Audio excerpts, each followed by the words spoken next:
In 2015, NASA scientists found something that changed everything we thought about planets similar to ours.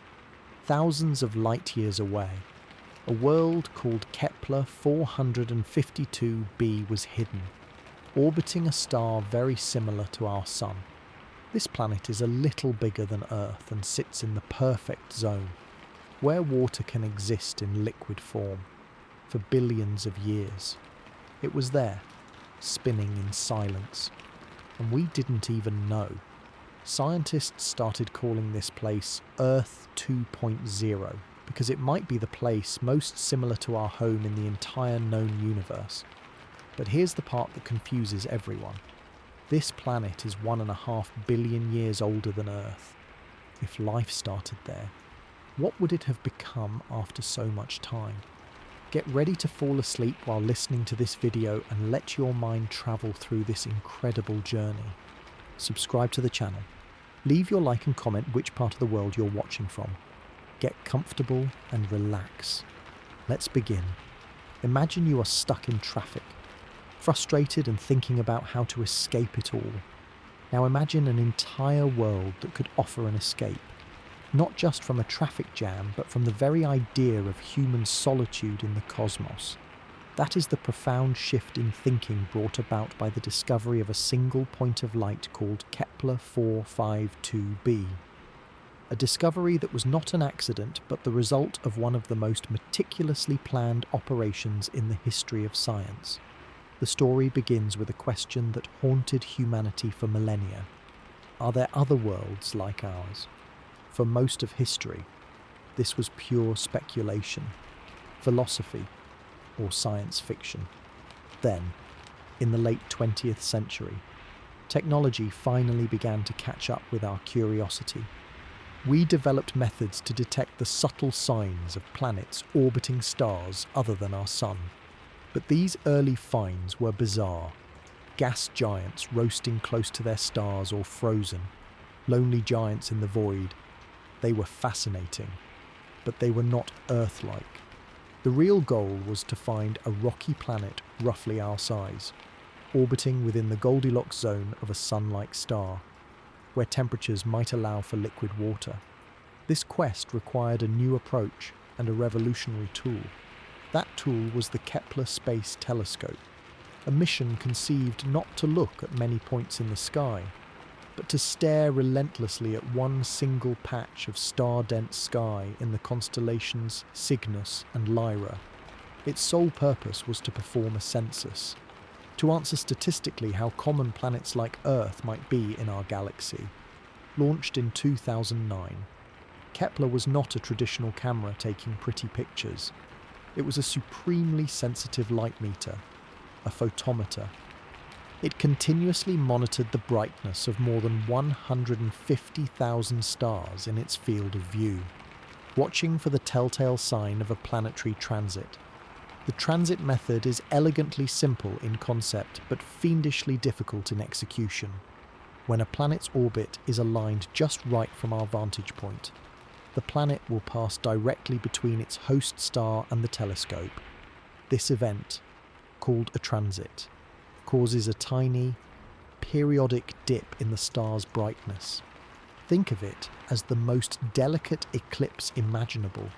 For an Earth-sized planet crossing a Sun-sized star, that dip is vanishingly small, about 84 parts per million, or 0.0084%, to put that in human terms. It is like detecting the dimming caused by a gnat flying in front of a car's headlight from miles away. Kepler was designed to measure these minuscule fluctuations with unprecedented precision. But finding the dip is only the first step. The data is a torrent of numbers, a curve of light from each star over years, natural stellar variability, star spots, dot, and instrument noise all create false signals that look like planets. The initial dip is just a candidate, a blip that needs verification. Scientists must observe multiple, perfectly periodic repeats of that dip to confirm it is indeed an orbiting body. The depth of the dip reveals the planet's size relative to its star. A bigger planet blocks more light.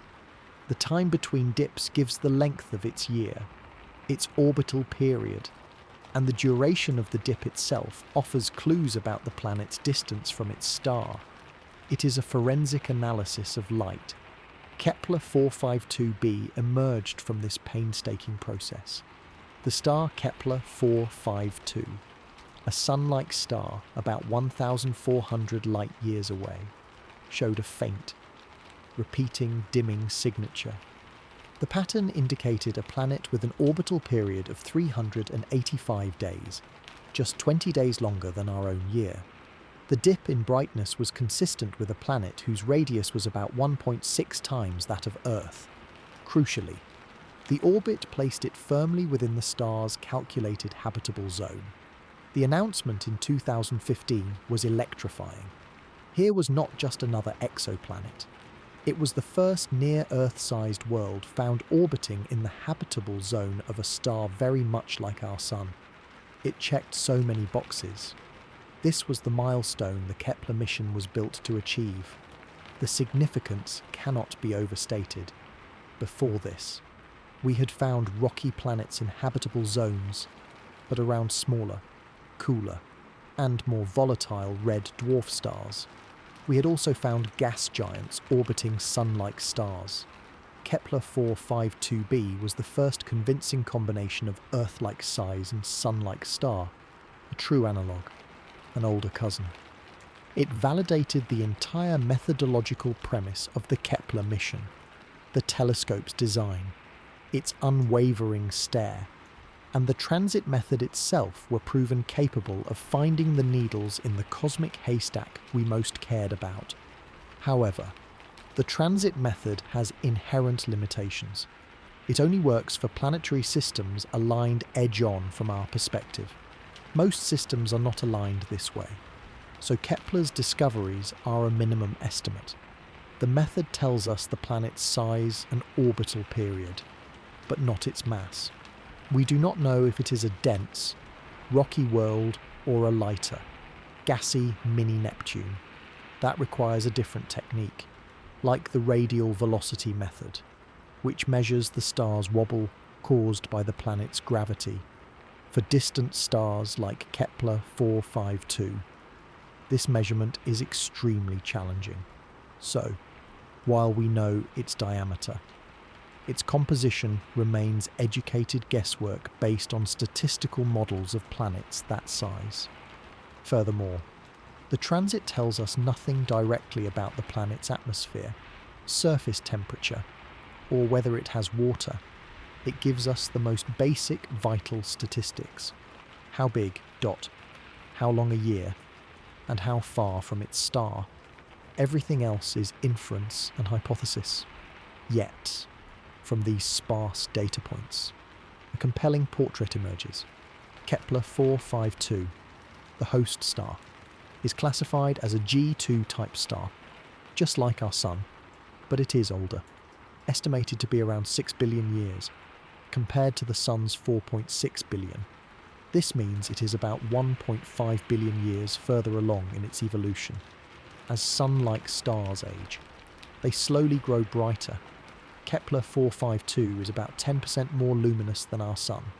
Therefore, the planet, orbiting slightly farther out than Earth, orbits the Sun, receives a similar amount of stellar flux.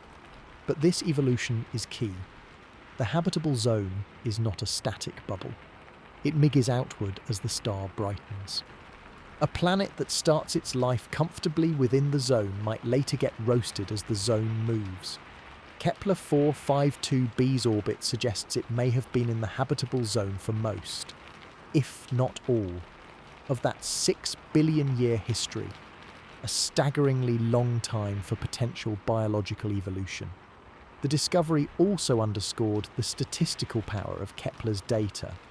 The mission revealed that small, rocky planets are not rare oddities. They are the most common type of planet in the Milky Way. Kepler-452b became the poster child for this new understanding. It was no longer a question of if such worlds existed, but how many. The mission's final tally suggested there could be tens of billions of Earth-sized planets in habitable zones around their stars in our galaxy alone. This transformed our cosmic perspective. The search for life shifted from a speculative dream to a tangible, statistical probability. The technical achievements behind the discovery are immense.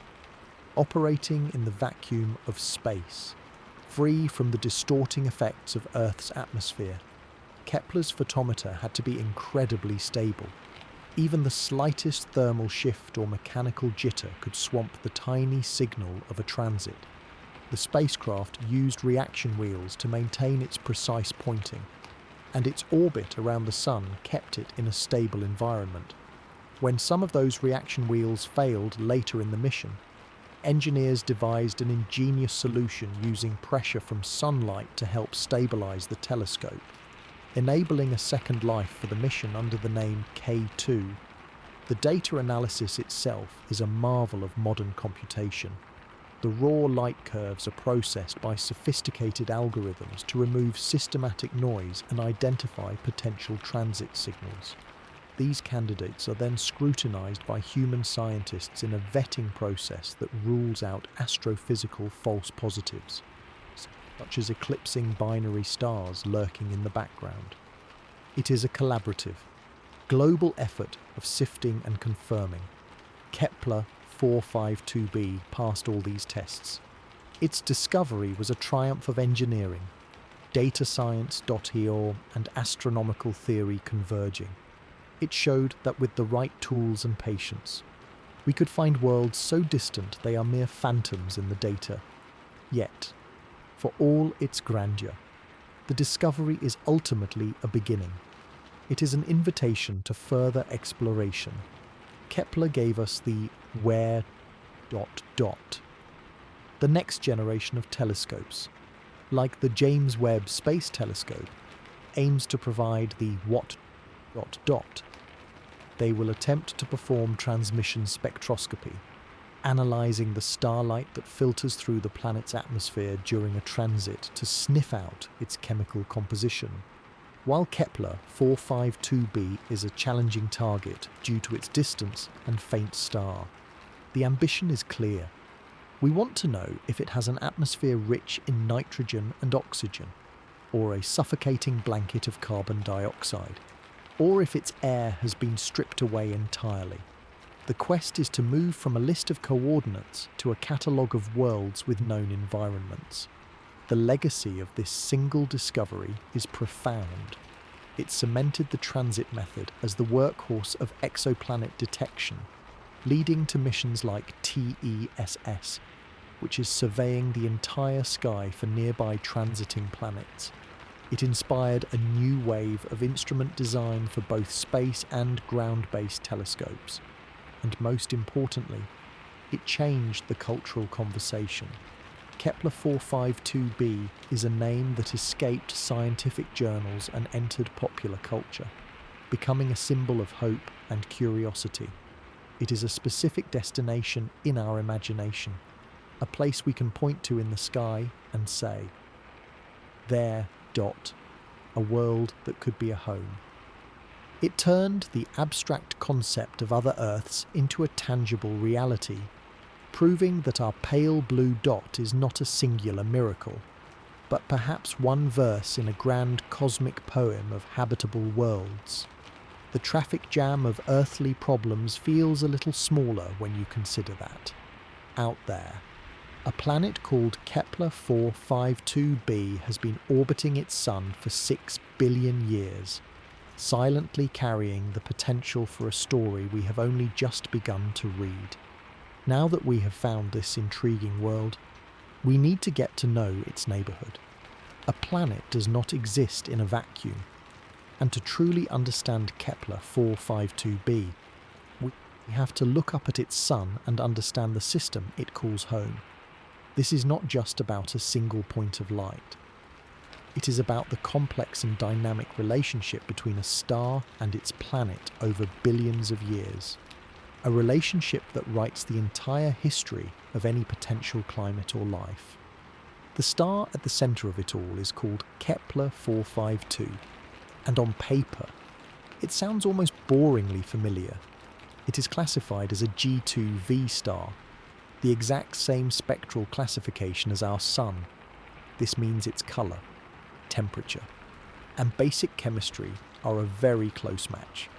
If you could place it next to our Sun in the sky, you would have a hard time telling them apart visually. But this is where the twin analogy ends, and the more fascinating story of an older cousin begins. The most critical fact about Kepler-452 is its age.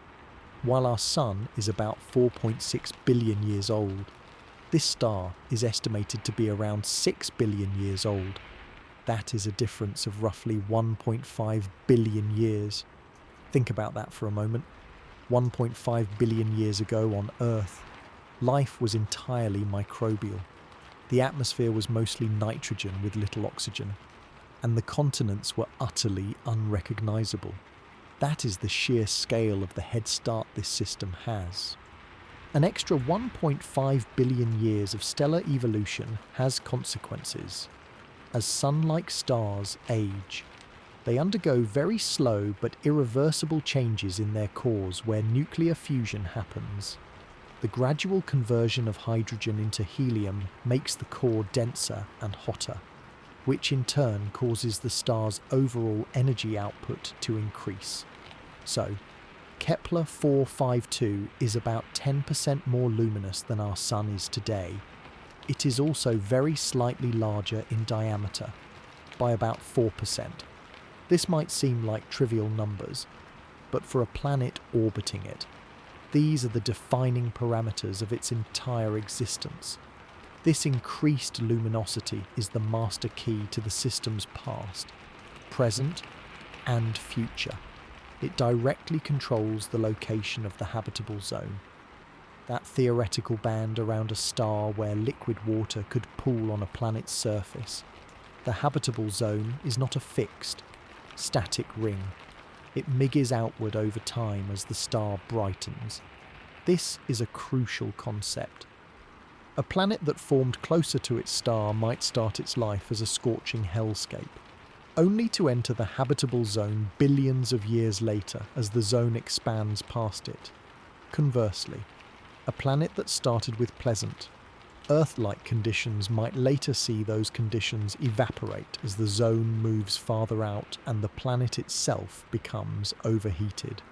Kepler-452b orbits its star at a distance of about 1.05 astronomical units.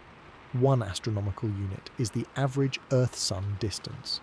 So, this planet is only 5% farther from its star than we are from our Sun. Given that its star is 10% brighter, the amount of energy, or flux, the planet receives is remarkably similar to what Earth gets. It is almost like a cosmic compensation, but this present-day similarity is a snapshot. We must consider the history. When Kepler-452 was younger and dimmer, more like our Sun is now, its habitable zone was situated closer in. At its current orbital distance of 1.05 astronomical units, the planet would have been colder in its youth, possibly a frozen world. As the star brightened over eons, the habitable zone expanded to envelop the planet. This leads to 2 compelling scenarios. The first is a slow thaw model. Imagine Kepler-452b beginning as an icy world, perhaps with a subsurface ocean like Jupiter's moon Europa, over hundreds of millions of years. The increasing stellar warmth slowly melts the global ice cover, leading to the emergence of surface oceans and a potentially stable climate. The second scenario is that the planet always had a thick enough atmosphere, rich in greenhouse gases like carbon dioxide or methane, to trap heat and keep it warm even when the star was dimmer, as the star brightened. This greenhouse effect might have needed to lessen to prevent a runaway greenhouse effect like on Venus. This implies a planet with active geological cycles, like plate tectonics, that can regulate atmospheric carbon dioxide over geologic timescales. This is the kind of climate-stabilizing feedback we see on Earth. The possibility of such a thermostat being active for 6 billion years is mind-boggling.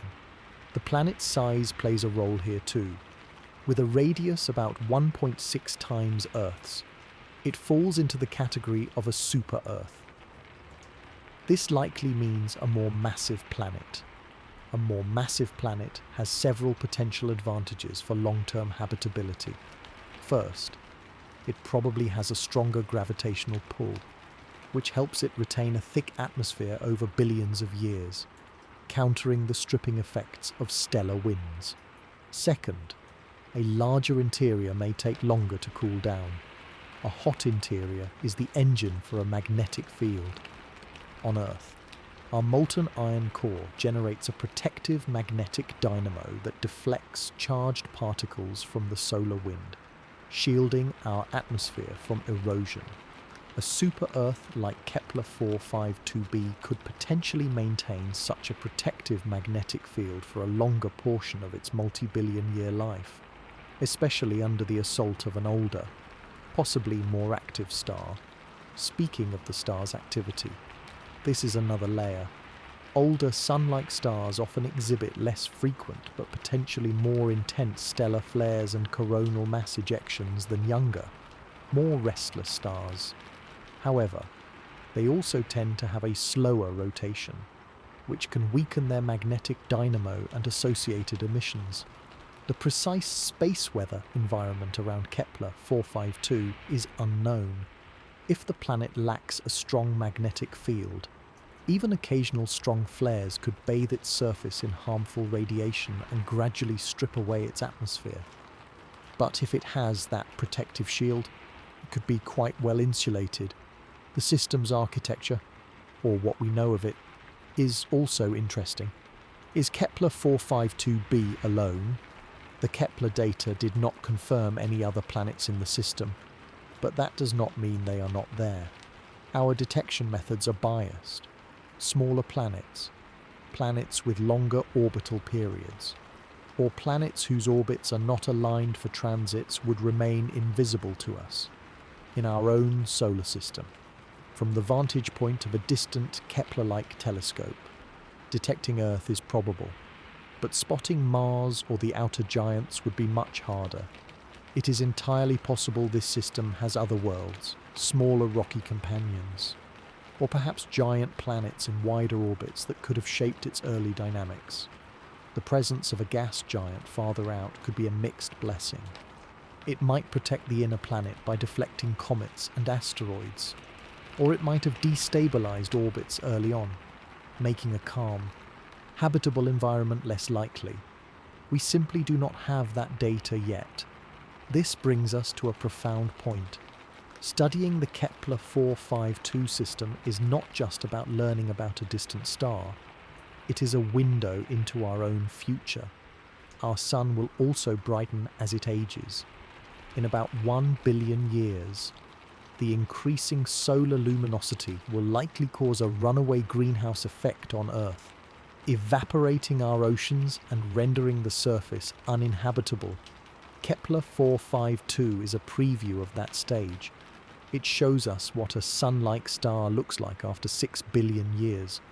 It shows us the kind of planetary environment that might persist, or might not, under that increasing glare.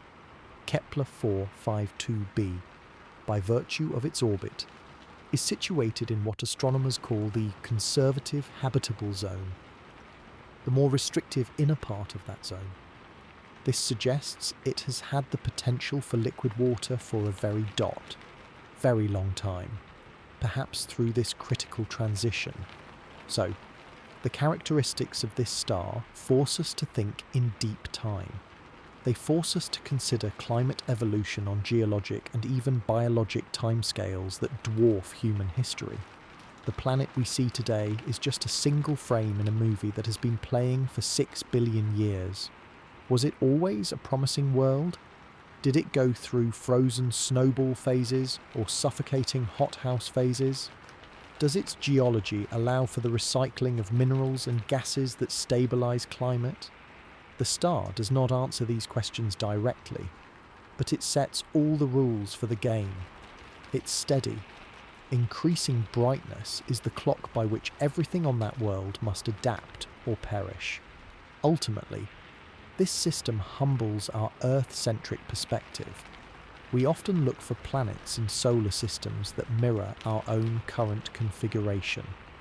But Kepler-452 presents a legitimate, tested alternative timeline. It is a system where the central star is older and brighter, where the one known planet is bigger and orbits slightly farther out, and where the story of habitability has had 1.5 billion more years to unfold. It challenges the idea of a perfect Earth analogue. Maybe Earth, in its current middle age, is not the only template for a living world. Maybe some of the most interesting and stable biospheres emerge under the warming light of a mature star, on planets that have weathered the slow changes of cosmic climate change for eons. By understanding the astrophysical particulars of this star, its luminosity, its age, its type, we stop seeing Kepler-452b as an isolated curiosity. We start to see it as the product of a specific and lengthy stellar history, a world whose fate is inextricably linked to the life cycle of its sun, just as ours is. This context is everything. It transforms a data point into a narrative about time, change, and the enduring possibility of a world holding on to its liquid water against the slow, relentless tide of stellar evolution. So the planet is in the right place, orbiting a sun-like star at a distance where the math says things could be just right. This idea, this right place, is what we call the habitable zone. And it is arguably the most powerful and also the most misunderstood concept in the search for alien life.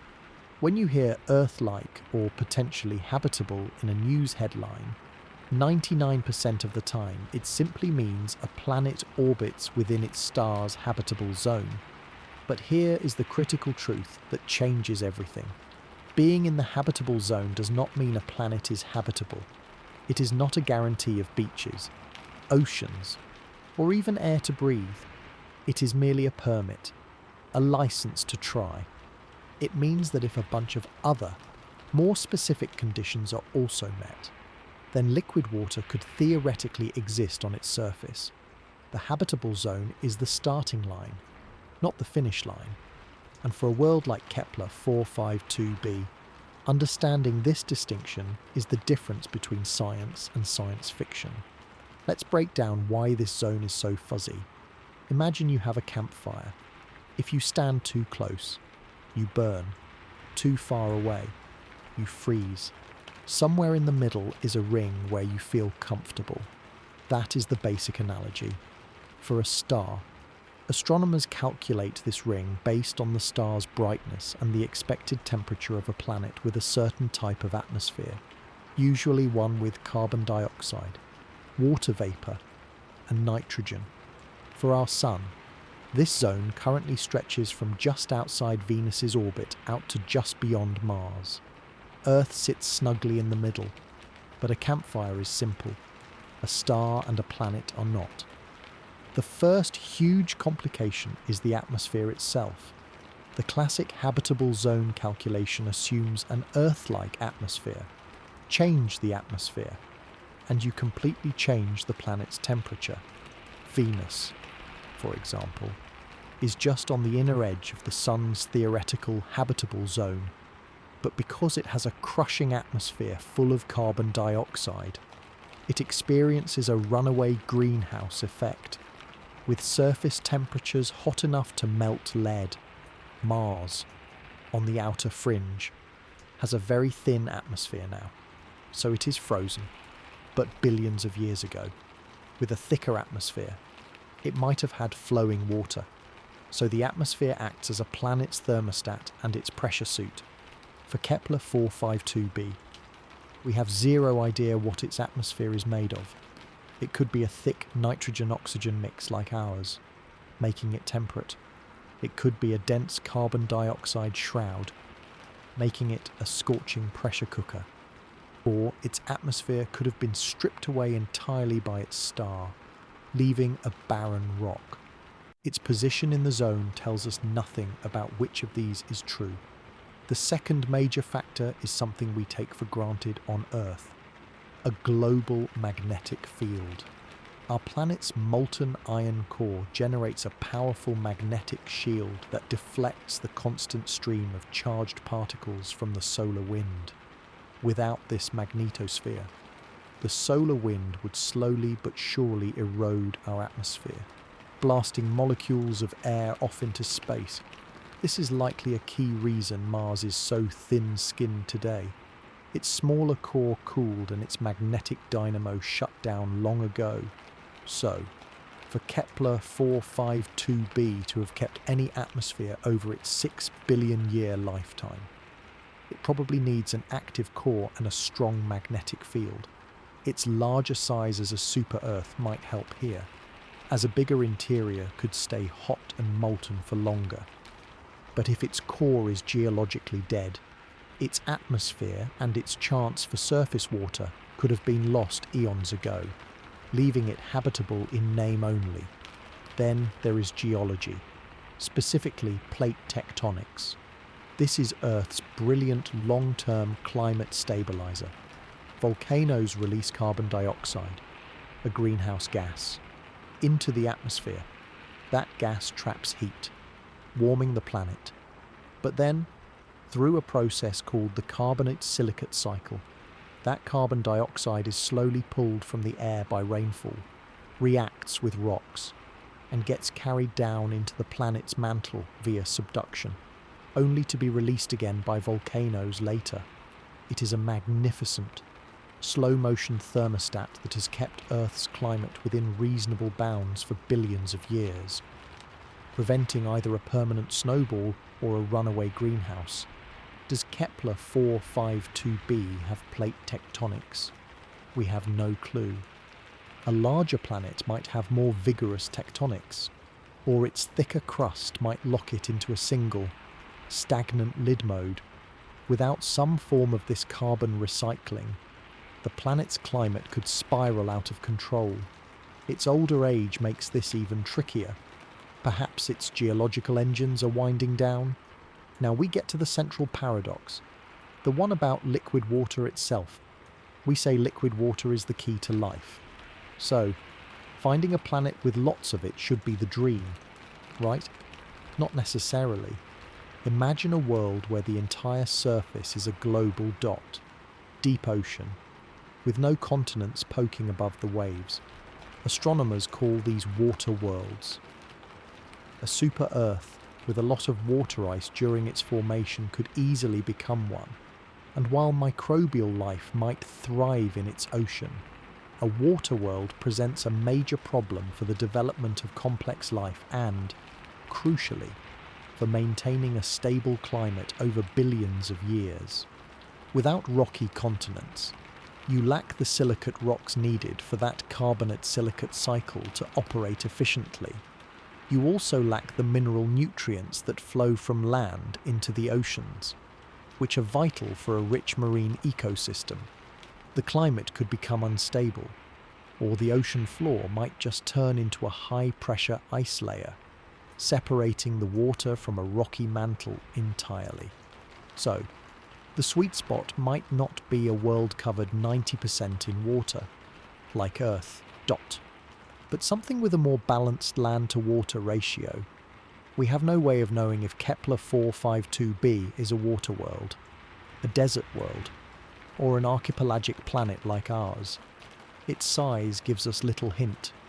This is the essence of the habitable zone paradox. It points us to worlds that have the potential for liquid water, but then a dozen other planetary characteristics: atmosphere, magnetic field, geology, water inventory, act as gates that must all be unlocked for that potential to be realised. Kepler-452b sits in the conservative habitable zone of its star, meaning its orbit is in the more cautiously optimistic, narrower part of that ring. This is good. It suggests that for a planet with Earth-like conditions, it would be comfortable. But we are back to square one. We do not know if it has those Earth-like conditions. All we know is that it is not obviously too hot or too cold from a basic energy balance perspective. The star's increasing brightness, as we discussed, adds another layer. The planet may have entered the habitable zone later in its history after a frozen start, or it may be nearing the end of its window as the zone slowly marches outward. Its climate history could be one of dramatic transition, not stability, for life as we know it. Stability is a cherished commodity. Rapid swings between icehouse and greenhouse states are stressful. Does this mean Kepler-452b is a poor candidate? Absolutely not. It means it is a real-world subject, not a textbook ideal. It forces us to move beyond the simple checklist. The next step in science is to move from finding planets in the habitable zone to characterizing which of them are truly habitable, and perhaps even inhabited. This is where future telescopes come in. Their goal will be to look for biosignatures, chemical signs in a planet's atmosphere that could be produced by life. The most famous is oxygen, especially alongside a gas like methane that it should rapidly react with and destroy. On Earth, our oxygen-rich atmosphere is a direct product of photosynthetic life, but there are non-biological ways to make oxygen, too.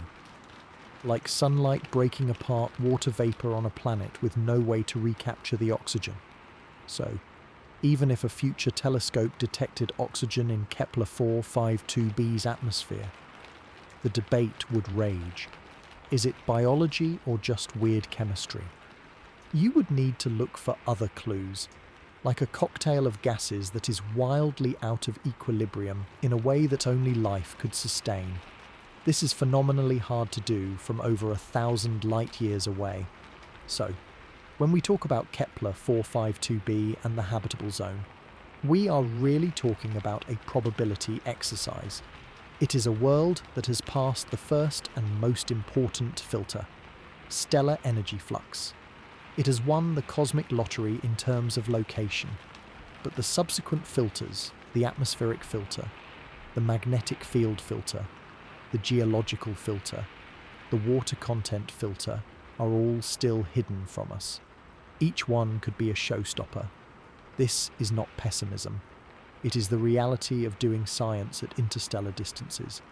It turns the concept of a second Earth from a destination into a journey of discovery. Every time we find a planet like this, we are not saying we found Eden. We are saying we found a place where the story of our own planet might have also played out, or where a completely different story could have been written. The habitable zone gives us the setting. Everything else, the plot, the characters, the climax, is still waiting to be revealed. For Kepler-452b, the stage is set. The lights, from its older, brighter sun, are on. But whether the play is a tragedy, a farce, or an epic saga of life is a question we cannot yet answer. And that is the beautiful, frustrating heart of the search. We have to be comfortable with the uncertainty, using it to drive better questions and build better telescopes. The habitable zone is the map. Now we have to learn how to read the terrain. That uncertainty about its present condition leads us directly to the most mind-bending aspect of Kepler-452b, a factor that overshadows all others when you truly grasp it: time. This world is not just a place, it is an epoch. Current estimates suggest it is around 6 billion years old, making it roughly 1.5 billion years older than Earth. 1.5 billion years. It is a number that is easy to say but almost impossible to internalize. To understand what that means, let us rewind our own planet's clock by that same amount. 1.5 billion years ago, Earth was a profoundly alien place. The continents were barren rocks. The atmosphere was rich in carbon dioxide but had very little oxygen. And life existed solely as single-celled microbes in the oceans. Complex, multicellular life, let alone animals, plants, or anything that could think, was a distant fantasy of the future. That entire unimaginable stretch of time, from those simple microbes to you watching this video, is the mere head start that Kepler-452b has had. It is not just older, it is cosmically more mature. This age fundamentally changes every question we ask about it. We are not looking at a potential peer of Earth. We are looking at a potential ancestor, a vision of what our own world might become, or a template for how life could evolve given an extra third of the entire history of our planet. This staggering temporal advantage forces us to confront evolutionary possibilities that strain our imagination. On Earth, life spent about 3 billion years as simple, single-celled organisms before the first complex eukaryotic cells emerged. Then another billion or so passed before the Cambrian explosion of diverse animal life. Intelligence, technology, and civilization are the products of just the last few million years, a blink in geological time. So, if life did arise on Kepler-452b, and if it followed a remotely similar trajectory, it has had an additional 1.5 billion years to work with. What does evolution do with that kind of time? One possibility is that life there reached a stable, sustainable plateau, perhaps a global biosphere of intelligent, networked microbes achieved a perfect balance with the planet's geochemistry billions of years ago, creating a stable but non-technological planetary mine. There would be no need for cities or radios, just a highly efficient, planet-encompassing system that has long since solved the problems of resource management and environmental fluctuation. Alternatively, perhaps the path to technological intelligence is not inevitable. Maybe it is a rare accident, a quirky byproduct of specific environmental pressures. On such an old world, life might have remained complex but aquatic, or dominated by plant-like or fungal forms, never developing the specific suite of traits that lead to tool use and symbolic communication. It could be a world of silent, profound biological wisdom with no engineers. But the more dramatic possibility, the one that fuels our science fiction dreams, is that intelligence and technology did emerge and had that colossal head start, a civilization arising just 1% earlier in that planet's history, compared to ours on Earth, would still be 15 million years more advanced. 15 million years ago on Earth, our ancestors were primitive hominids. The gap between then and now is vast, but it is nothing compared to the timescales we are discussing. A technological civilization with even 1 million years of advancement would be utterly unrecognizable to us, their capabilities bordering on magic. They could have mastered stellar engineering, harnessed the energy of their star, become a truly interstellar species, or transcended biology entirely, uploading their consciousness into stable, long-lasting machines or energy patterns. They might have weathered multiple cycles of collapse and rebirth, each time emerging more resilient. Or, and this is the sobering thought, they might have encountered a great filter, some catastrophic challenge that ends all technological civilizations, and be long gone, their ruins, or the ecological signature of their existence, might be the only traces left for us to find. This age also deeply impacts the planet's geology and climate. A world that is 1.5 billion years older has had more time for its internal heat engine to slow down. Earth's plate tectonics and volcanic activity are fueled by radioactive decay and residual heat from its formation. Over billions of years, this heat diminishes, Kepler-452b being larger, might retain its internal heat longer, but it is still an ancient world. Its tectonic activity might be winding down, leading to fewer volcanoes and less mountain building.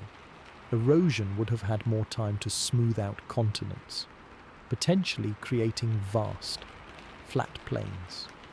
The geochemical cycles that regulate carbon dioxide and stabilize climate, like the carbonate-silicate cycle we rely on, require tectonic activity.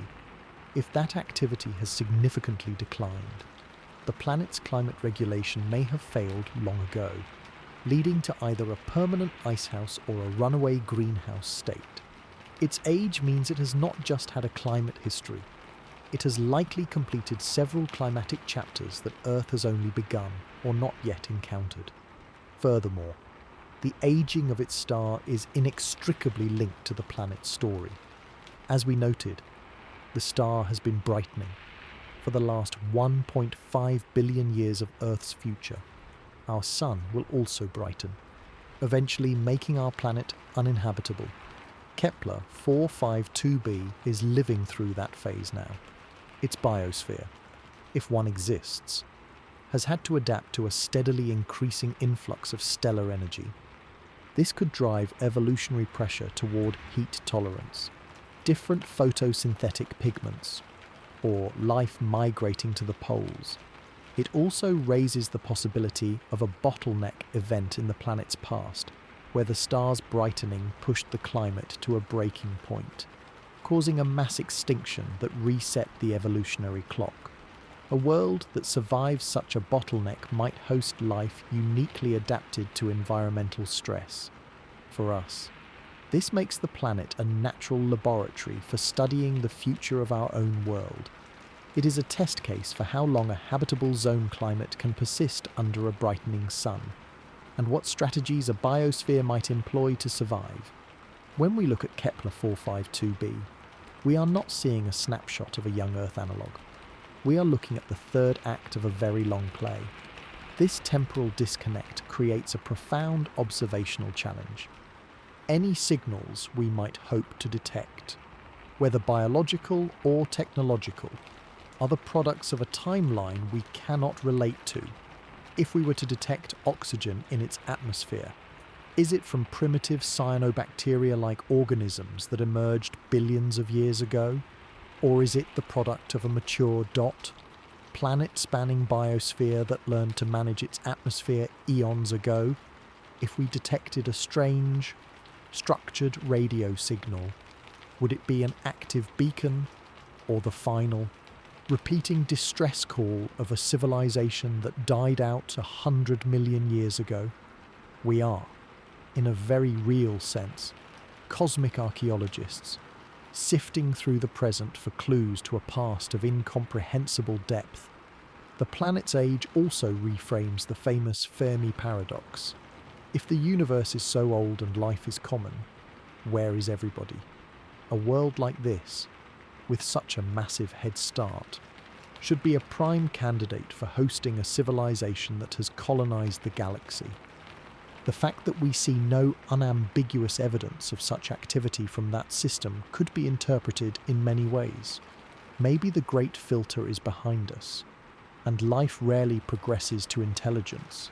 Maybe the filter is ahead of us, and all technological civilizations destroy themselves or transcend to a state we cannot perceive before they spread stars.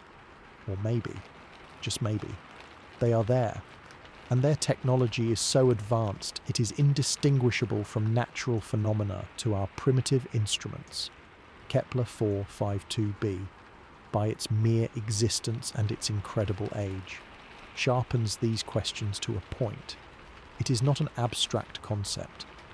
It is a specific, real place where these philosophical puzzles play out in concrete terms.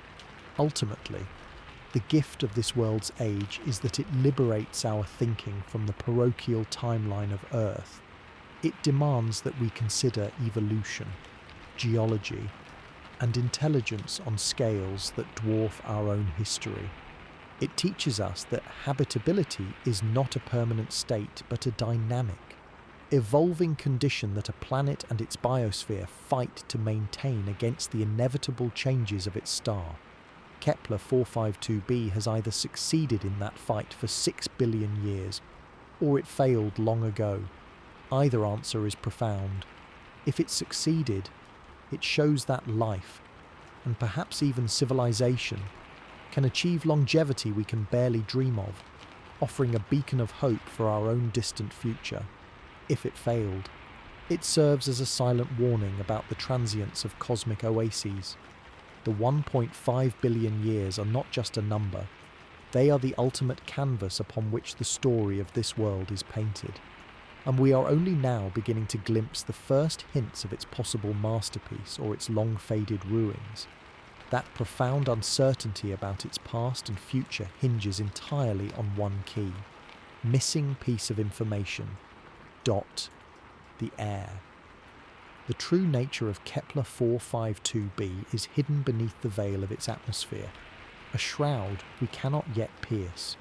Everything we have discussed so far, its position in the habitable zone, its potential for water, its staggering age, are pieces of a puzzle that only make sense once we know what its sky is made of.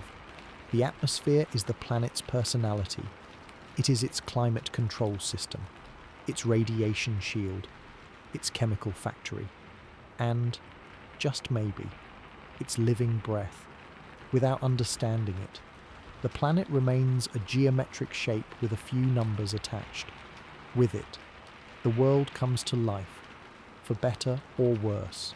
So, how do we even begin to study the atmosphere of a world over 1,000 light-years away? We do not send probes. We do not take pictures of its clouds. We use a technique that is as ingenious as it is indirect: transmission spectroscopy. When the planet transits, passing in front of its star from our point of view, a tiny fraction of the star's light does not just get blocked, it filters through the planet's atmosphere. If one exists, different molecules in that atmosphere absorb specific wavelengths, or colours, of that starlight. It is like holding a coloured filter in front of a light bulb. By comparing the star's light spectrum when the planet is in front of it to the spectrum when the planet is beside it, astronomers can, in theory, detect those minuscule absorption dips.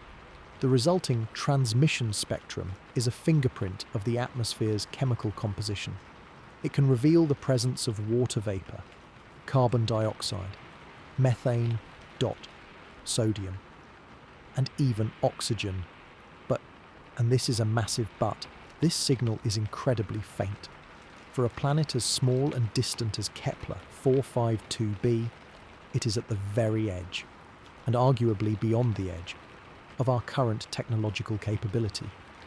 The star is not overly bright, and the planet's atmosphere is a thin ring of molecules around a small world. Gathering enough photons to create a clear signal requires observing many transits with a telescope far more powerful than Hubble. This is where the next generation of observatories, led by the James Webb Space Telescope, enters the story. Webb is not a visual light telescope. It is an infrared observatory, and infrared light is where many of these atmospheric molecules leave their strongest fingerprints. Webb has the sensitivity to attempt this kind of study on some of the closer, brighter exoplanet systems. However, Kepler-452b, given its distance, remains an extremely challenging target even for Webb. It might take an impractical amount of telescope time to get a usable signal, if it can be done at all. So, for now, the atmosphere is a blank slate upon which we can paint various plausible, yet wildly different, scenarios. Each scenario tells a completely different story about the planet's fate. Scenario 1. A thick, Venus-like atmosphere. Imagine the planet formed with plenty of carbon dioxide and water. As its sun brightened over billions of years, a runaway greenhouse effect might have been triggered. The oceans would have evaporated.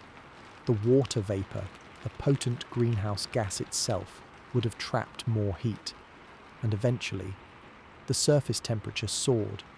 The water molecules high in the atmosphere could have been broken apart by ultraviolet light, with the hydrogen escaping to space and the oxygen getting locked into rocks. What remains is a crushing, dense atmosphere of carbon dioxide, possibly with sulfuric acid clouds, sitting on a barren, superheated surface. In this case, the habitable zone label is a cruel irony. The planet is firmly in the zone, but is utterly inhospitable due to its atmospheric composition. Scenario 2. An Earth-like, nitrogen-oxygen atmosphere. This is the hopeful picture. Here, the planet's geology and biology, if it exists, worked in tandem to create a stable, temperate climate. Volcanism provided gases, but plate tectonics and possibly life itself regulated carbon dioxide levels.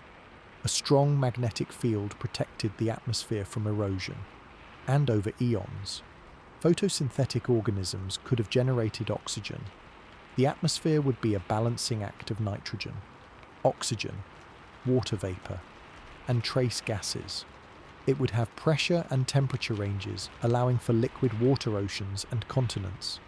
This scenario turns Kepler-452b from a data point into a new world in every sense of the word. Scenario 3.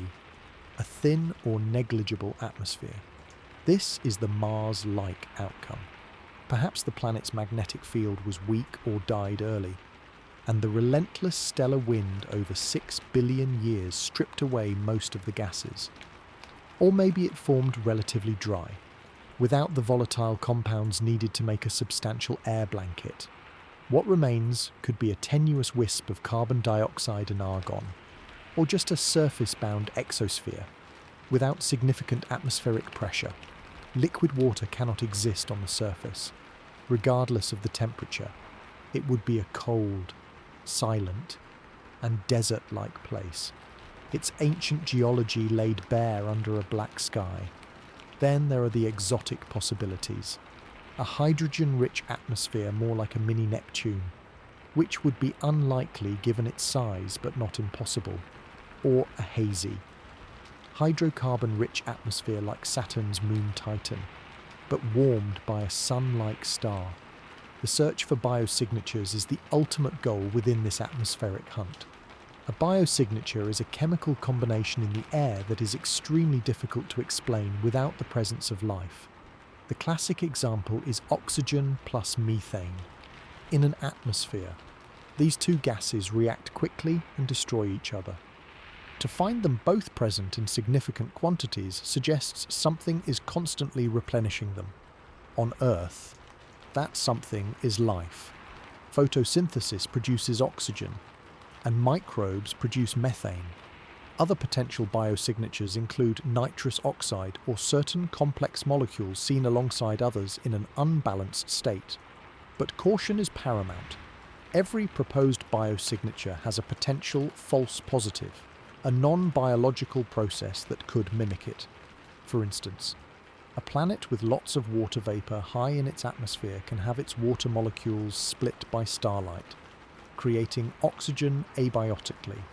A young, volcanic world could spew out methane. Distinguishing between a true signature of life and a geological or chemical imposter will require not just detecting one gas, but unraveling the entire atmospheric context, the ratios of gases, the presence of other molecules, and even the seasonal changes in the atmosphere. This is a task for future telescopes even more advanced than Webb. Concepts like the Habitable Worlds Observatory currently being planned by NASA.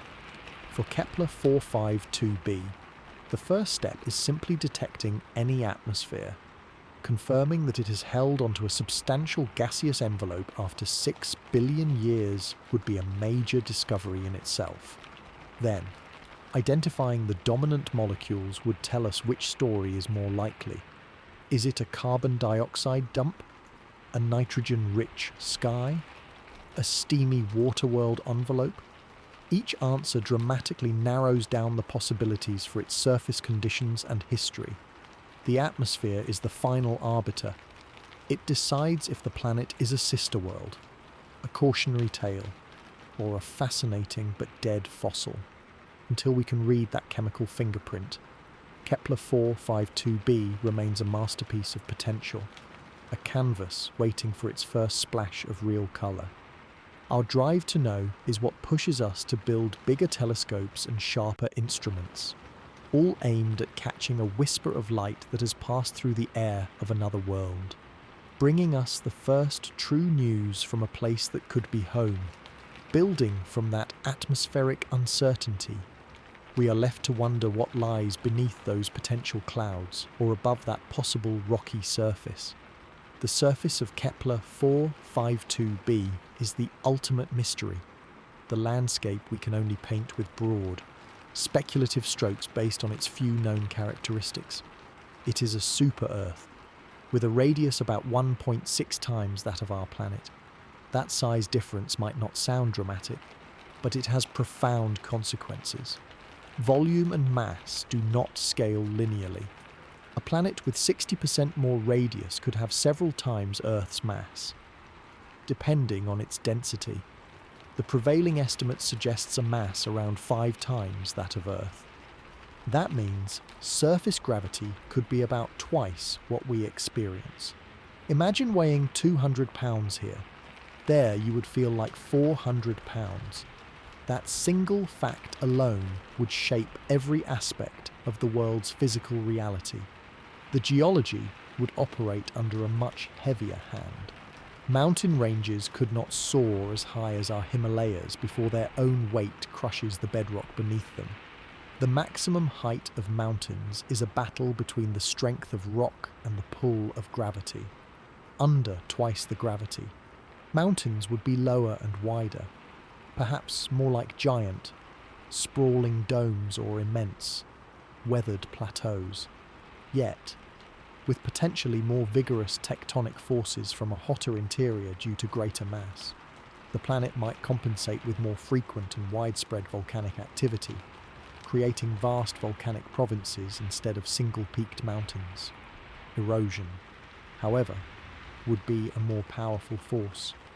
Rainfall, wind, and landslides would act under that stronger gravity, potentially smoothing the landscape more efficiently over billions of years.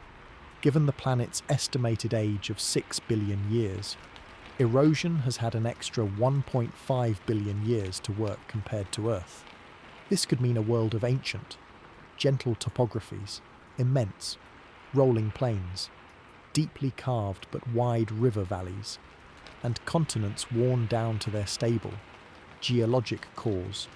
Alternatively, if plate tectonics is active, new land could still be rising, creating a dynamic interplay of fresh mountains and ancient, flattened regions. The presence and behaviour of water is, of course, the master variable. This leads to the two dominant surface hypotheses, the rocky super-Earth and the water world. In the rocky super-Earth scenario, the planet has a composition similar to Earth's, with a metallic core, a rocky mantle, and a silicate crust. It has a limited but significant water inventory, perhaps a few % of its mass. This water would be distributed between surface oceans, polar ice caps, groundwater, and atmospheric vapour. The higher gravity would affect the hydrology profoundly. Rivers would flow faster and carve deeper canyons. Ocean basins might be deeper, holding more water but under greater pressure. The atmospheric pressure at sea level would likely be higher, affecting boiling points and weather patterns. Storms could be more energetic due to the denser air. The sky's colour could be different, scattering light in new ways.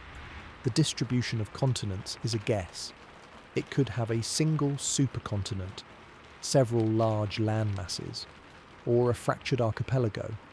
The older age suggests that if plate tectonics operates, the continent cycle the assembly and breakup of supercontinents, may have gone through more phases than Earth's history. We might be looking at a world where the continents have been assembled, broken, and reassembled multiple times, possibly leading to very fertile, mineral-rich soils, or, conversely, heavily leached and nutrient-poor lands. The water world scenario is equally plausible and fascinating if Kepler-452b formed farther out in its system, beyond the snow line where water ice is plentiful, and then migrated inward. It could have accreted a tremendous amount of water, with several times Earth's mass. It could easily hold an ocean hundreds of kilometers deep, covering the entire solid surface. There would be no continents, no beaches, no mountains breaking the waves, just a global, endless ocean. At the bottom of such an ocean, the pressure would be unimaginable, millions of times greater than Earth's sea level. Under such pressures, water could form exotic types of ice, like Ice 6 or Ice 7, which are hot ices that form under extreme pressure, not cold. This could create a layer cake structure, a liquid water ocean hundreds of kilometers deep, sitting on a floor of hot, solid ice, which in turn covers the rocky mantle. In such a world, the only land would be this ice layer, and the only geology might be cryovolcanism, eruptions of water and slush instead of rock and lava. The surface would be a dynamic place of waves and storms, but with no land to break them. Ocean currents and global weather patterns would be utterly alien. There might be no tides, unless the planet has a large moon, which we do not know. The sky would be a dome of weather over an infinite sea. For life, a water world offers a vast, three-dimensional habitat, but presents distinct challenges. On Earth, the nutrient cycles that fertilize the oceans often come from land runoff. Weathering of rocks delivers key minerals like phosphorus and iron into the sea.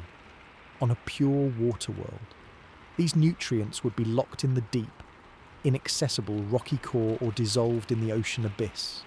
Life might be confined to the upper, sunlit layers, possibly limited in its complexity without the chemical diversity provided by continental interaction.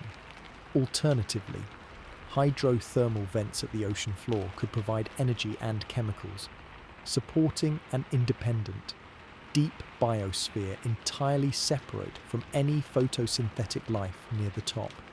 The planet's potential habitability hinges on which of these models is closer to truth. A rocky super-Earth with continents and oceans offers more pathways for complex geochemical cycles and, perhaps, a more stable climate through silicate weathering. A water world might have a more stable global temperature due to the immense heat capacity of its ocean, but could lack the geochemical dynamism thought to be crucial for long-term climate regulation. Its fate would be more directly tied to atmospheric composition alone. Then there is the wild card of its evolutionary stage. A 6 billion-year-old planet might be entering a geologically quiet phase. Its internal heat flow could be declining, leading to less volcanic and tectonic activity. If it is a water world, the ocean floor might be a stagnant, sediment-covered plain. If it is a rocky world, its continents might be largely eroded, and its magnetic field could be weakening, leaving its atmosphere more exposed to stellar erosion. Or, conversely, its larger size might mean it has retained enough internal heat to remain geologically vibrant, with continuous renewal of its surface and atmosphere. We simply lack the data to know. Our own solar system offers no perfect analogues. Earth is the model for a rocky planet, but we have no super-Earths to compare. Venus is similar in size, but is a hellish greenhouse. The moons of the outer solar system, like Europa and Enceladus, are water worlds, but are frozen on the surface and tidally heated within, not warmed by a sun-like star. Kepler-452b is in a class of its own. forcing us to extrapolate from physics and chemistry without a nearby example. Ultimately, the surface remains hidden, a secret kept by distance and the limitations of our technology. Future telescopes that can directly image exoplanets might, in decades to come, capture a single pixel of light from this world. By analysing that pixel's colour and brightness over time as the planet rotates, we might infer the presence of vast oceans, which appear dark and blue, versus continents, which appear brighter and redder. That would be the first real hint.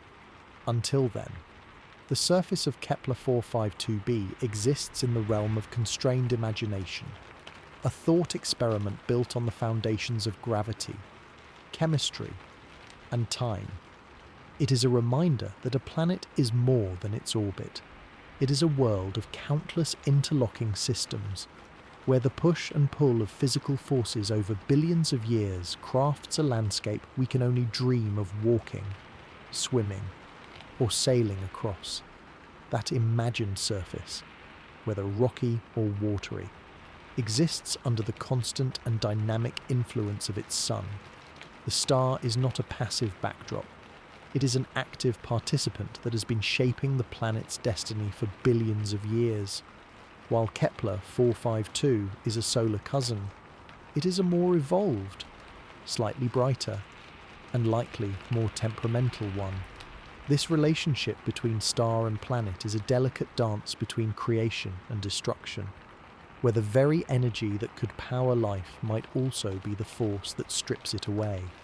The primary issue is radiation and the question of atmospheric erosion. Over its 6 billion year lifetime, the planet has been bathed in a slowly increasing bath of ultraviolet and X-ray radiation, and bombarded by a steady stream of charged particles known as the stellar wind. These forces act like a cosmic sandblaster on the upper layers of an atmosphere. High-energy photons can break apart molecules, and the stellar wind can literally blow the resulting lighter atoms, like hydrogen and oxygen, off into space. This process is not theoretical. We see it in our own solar system. Mars, smaller and with a weaker magnetic field, lost most of its atmosphere this way. Venus, despite its thick atmosphere, is still losing hydrogen today. Earth, protected by its strong magnetic magnetosphere, has retained its air and water. So for Kepler-452b, the central question is, has it managed to hold on to a substantial atmosphere against this unrelenting pressure for all this time? The star's increased luminosity is a double-edged sword. On one hand, it provides the warmth that could keep surface water liquid. On the other, a brighter star generally comes with a more intense ultraviolet output, especially in its younger, more active days.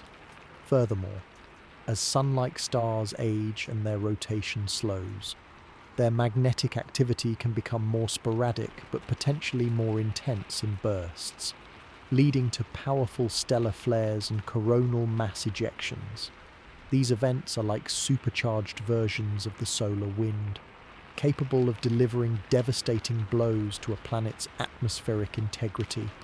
A single, massive coronal mass ejection hitting a planet without a magnetic shield could strip away a significant amount of atmospheric gas in one go. So, the planet's history may not be one of steady, gentle pressure, but of punctuated catastrophes, each event potentially triggering a climate crisis. The planet's main line of defense is its magnetic field. Generated by the churning of conductive material in its core, a global magnetic field acts as a shield, deflecting the charged particles of the stellar wind around the planet, creating a protective bubble called a magnetosphere. Does Kepler-452b have one? Its larger size as a super-Earth is a point in favour. A more massive planet likely retained more internal heat from its formation, and the pressures in its core could keep it molten and dynamically active for a longer time. This could sustain a magnetic dynamo for billions of years. However, its age is a point against. 6 billion years is a long time for a core to cool, especially if the planet is not particularly rich in radioactive, heat-producing elements. It is possible that its magnetic dynamo has slowed or ceased entirely. Without that shield, the stellar wind impinges directly on the upper atmosphere, energizing molecules and giving them enough velocity to escape the planet's gravity. This process would have been most severe in the planet's youth, when the star was more magnetically active and prone to violent flares. If the atmosphere was stripped early, the planet may have been a barren rock for most of its existence. The planet's gravity is its second, more passive defense, with an estimated surface gravity twice that of Earth's. Its hold on atmospheric gases is stronger. Heavier molecules like nitrogen, oxygen, and carbon dioxide are harder to blast away into space. This gravitational advantage is significant and might be the single biggest reason to hope for a retained atmosphere, even without a magnetic field. A high-gravity world can cling to a thick atmosphere for a very long time, though the composition might change as lighter elements are preferentially lost. The third factor is atmospheric replenishment. Even if loss occurs, a geologically active planet can vomit new gases from its interior. Volcanism, driven by internal heat and plate tectonics, can outgas water vapor, carbon dioxide, nitrogen, and other compounds, essentially refilling the atmospheric tank. This creates a cycle, loss to space versus replenishment from below. The long-term state of the atmosphere depends on which rate is higher. If volcanic activity has ceased due to a cold interior, then the loss wins, and the atmosphere dwindles. If the planet remains geologically vibrant, it could maintain a steady state. The wild card here, dot, again, is the star's brightening. As the star outputs more energy, the planet's surface and lower atmosphere warm up. This can increase atmospheric pressure and expand the atmospheric envelope, ironically making the upper layers more susceptible to erosion. It is a complex feedback loop. Furthermore, if the planet had large surface oceans, the increasing heat could lead to more water vapor in the air, which, when broken apart by UV light, leads to hydrogen loss. This is a potential pathway to losing an ocean over geologic time, leaving the planet dry. Scientists model these interactions using sophisticated computer simulations, plugging in different assumptions about the star's historical activity, the planet's initial water inventory, the strength of its magnetic field, and its volcanic outgassing rates. The results span the entire spectrum. In some models, the planet remains a lush, watery world with a protective magnetosphere. In others, it becomes a desiccated rock or a Venus-like hothouse with a thick but toxic atmosphere. The truth is likely somewhere in a nuanced middle ground we have not yet considered. For us, this highlights a critical shift in how we think about habitability. It is not a static label you earn once. It is a continuous, dynamic struggle, a planetary marathon where the runner must constantly adapt to a changing track and a warming sun. Kepler-452b is not simply in the habitable zone. It is enduring the habitable zone, fighting a slow battle against stellar evolution. Its current state is the sum of that 6 billion year war. The potential for life, then, is not just about nice conditions today. It is about whether the planet's systems, its magnetic heart, its volcanic lungs, its gravitational grip, were robust and coordinated enough to maintain those conditions within a survivable range for long enough for life to emerge and perhaps even thrive. This stellar planetary tug-of-war also sets the stage for what we might eventually detect if the atmosphere has been stripped. Future telescopes might see only a faint signature of heavy gases like argon or no atmosphere at all. If it is thick and intact, the chemical fingerprints will be there. Certain gases, like oxygen, can even be produced by the very process of atmospheric loss, as water molecules are split and the lightweight hydrogen escapes, leaving behind oxygen. So, detecting oxygen alone would not mean forests. It could mean a dying, desiccating ocean. Disentangling these signals will be the great challenge. In the end, the signal from the star is a reminder of context. We cannot understand a planet in isolation. Its sun is not just a light bulb in the sky. It is a character in the story, an aging actor whose changing performance dictates the plot. For Kepler-452b, the script has been written over billions of years, a slow burn drama of heat, radiation, and solar wind. Whether the planet's character survives to the final act with its atmosphere and its potential intact is the mystery we are still trying to solve from 1,000 light years away. That enduring silence, the fact that we have not detected any clear artificial signals or obvious techno-signatures from such an ancient and promising world, brings us face to face with one of the most profound questions in science. If the conditions for life and intelligence are seemingly met, where is everyone? This is the essence of the Fermi paradox, and Kepler-452b acts as a powerful new lens through which to examine it. The paradox, famously encapsulated by the question, "Where are they?" arises from the contradiction between the high estimated probability of extraterrestrial civilizations and the complete lack of evidence for them. A planet like this, with a potential 6 billion year head start, should theoretically be a prime candidate for hosting a civilization that could have colonized the galaxy many times over. The fact that we see nothing but silence from that particular point of light is not proof of absence, but it does amplify the mystery.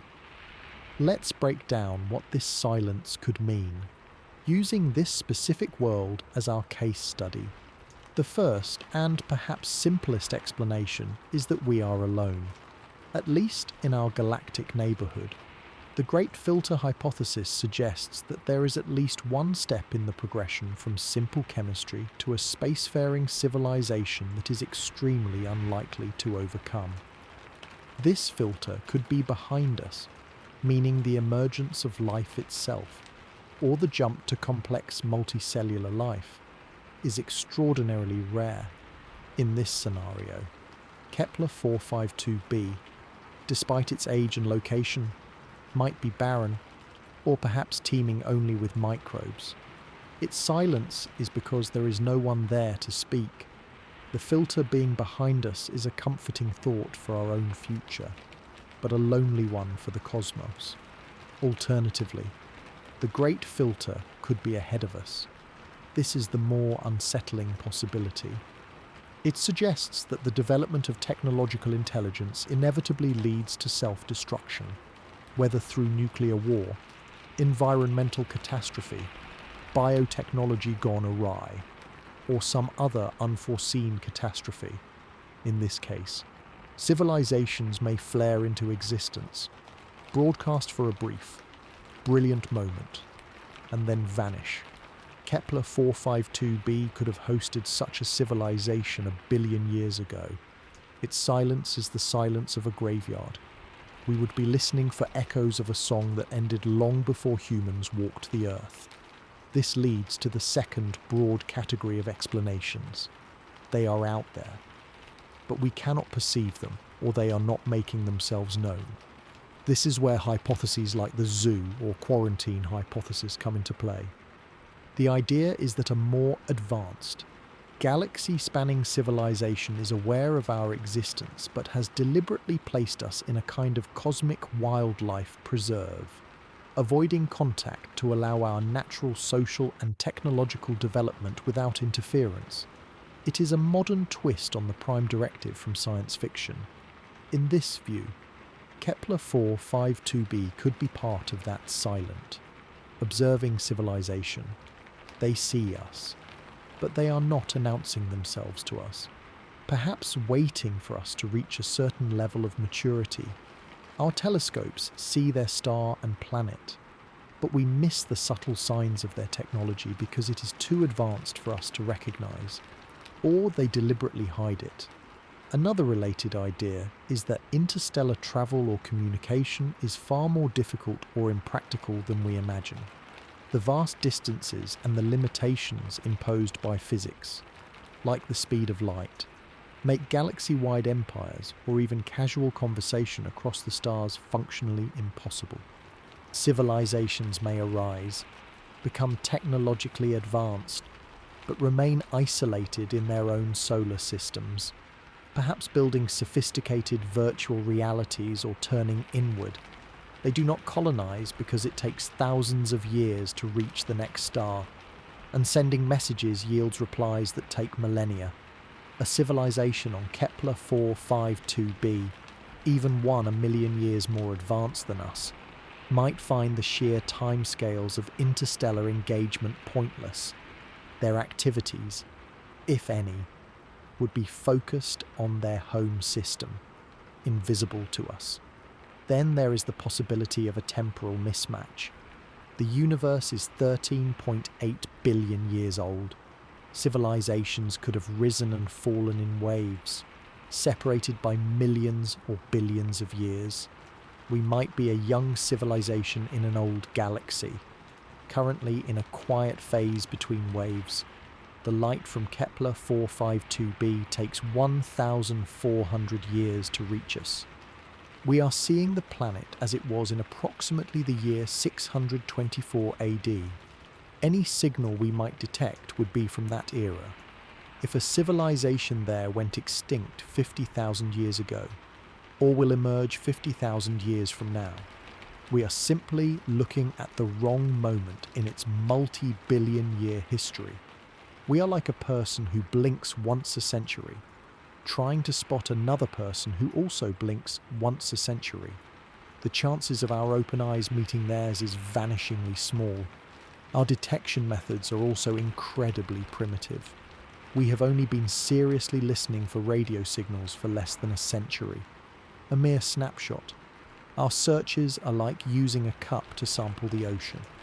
An advanced civilization might use communication technologies we have not yet discovered or cannot comprehend. Neutrino modulation, quantum entanglement, or something entirely beyond our physics. Their leaked signals, like our own television and radio broadcasts, grow faint and indecipherable over interstellar distances. Their deliberate beacons, if they exist, might not be pointed at us, or operate on frequencies we do not monitor.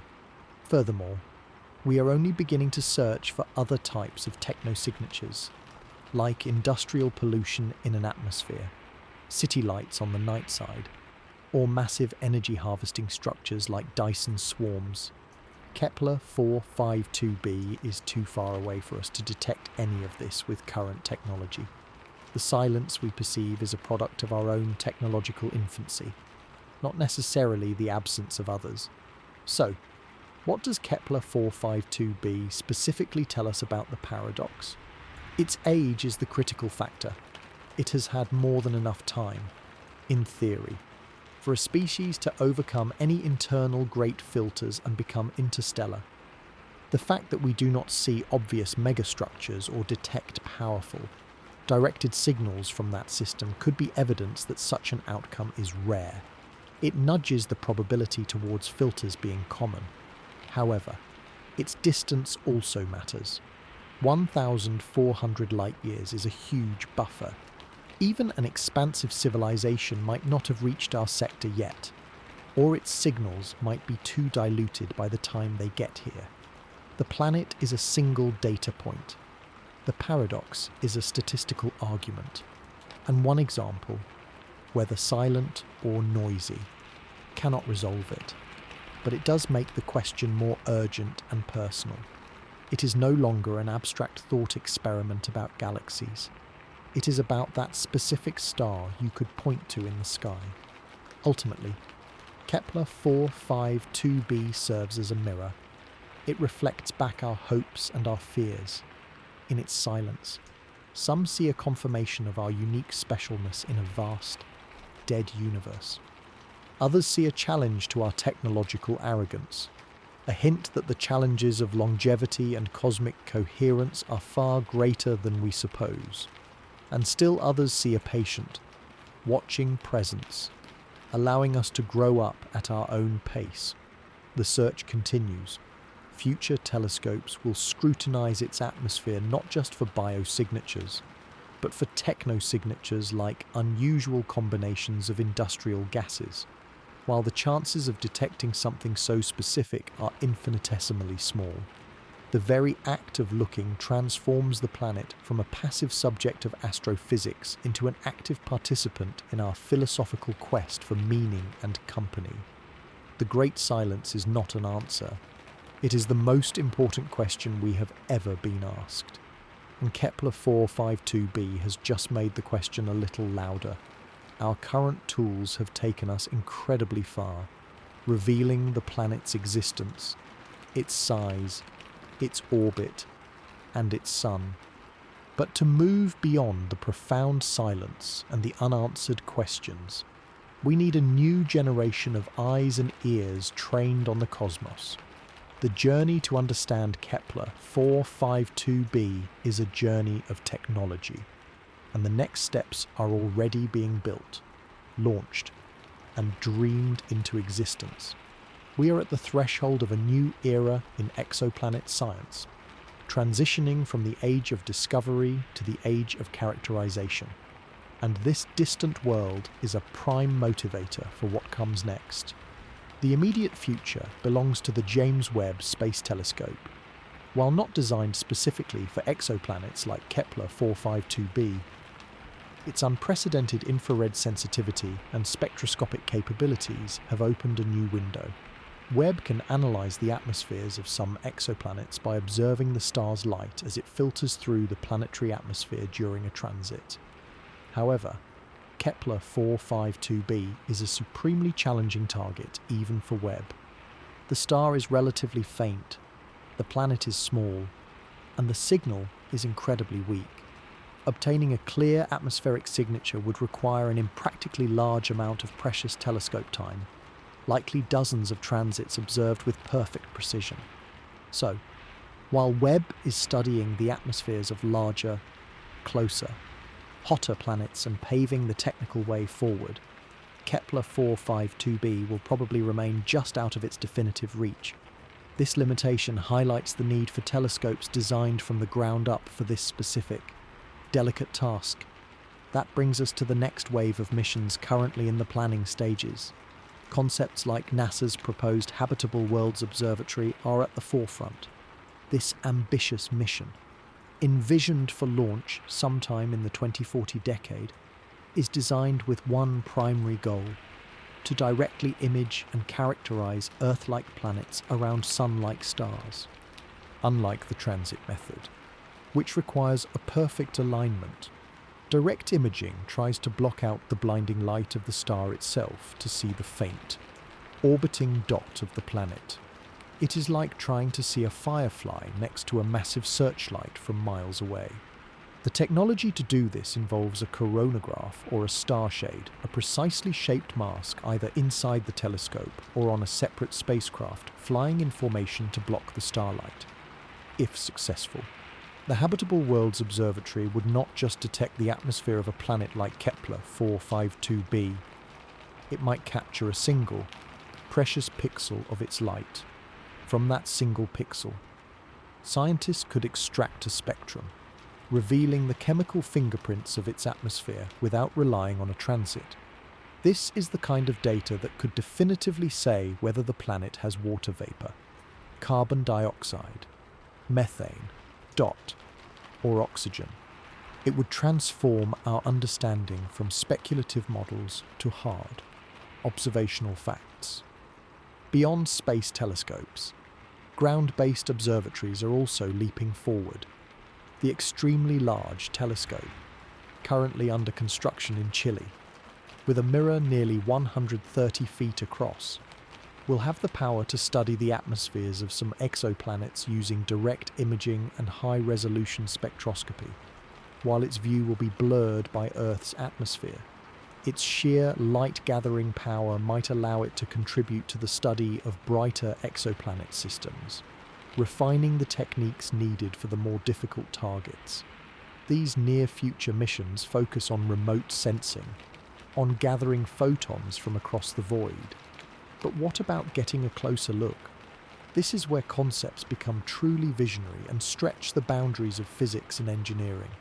Initiatives like Breakthrough Starshot aim to send tiny, gram-scale probes to nearby star systems, propelled by powerful ground-based lasers pushing on ultralight sails. These nanocraft could theoretically reach speeds of 20% the speed of light, reaching the nearest star system, Alpha Centauri, in about 20 years, while Kepler-452b is over 300 times farther away, making it an impractical target for even this technology in the foreseeable future. Starshot represents a philosophical and engineering pivot. It proves we are seriously contemplating interstellar travel, not with crude ships, but with intelligent, microscopic payloads. For a world like Kepler-452b, a more plausible, though still distant, concept might involve a swarm of small, autonomous probes launched on a millennia-long journey, powered by nuclear propulsion or solar sails, carrying instruments to study the system upon arrival and beam data back home. The timescales involved are humbling, spanning generations, but the scientific payoff, direct. In situ measurements from another habitable zone world would be unparalleled.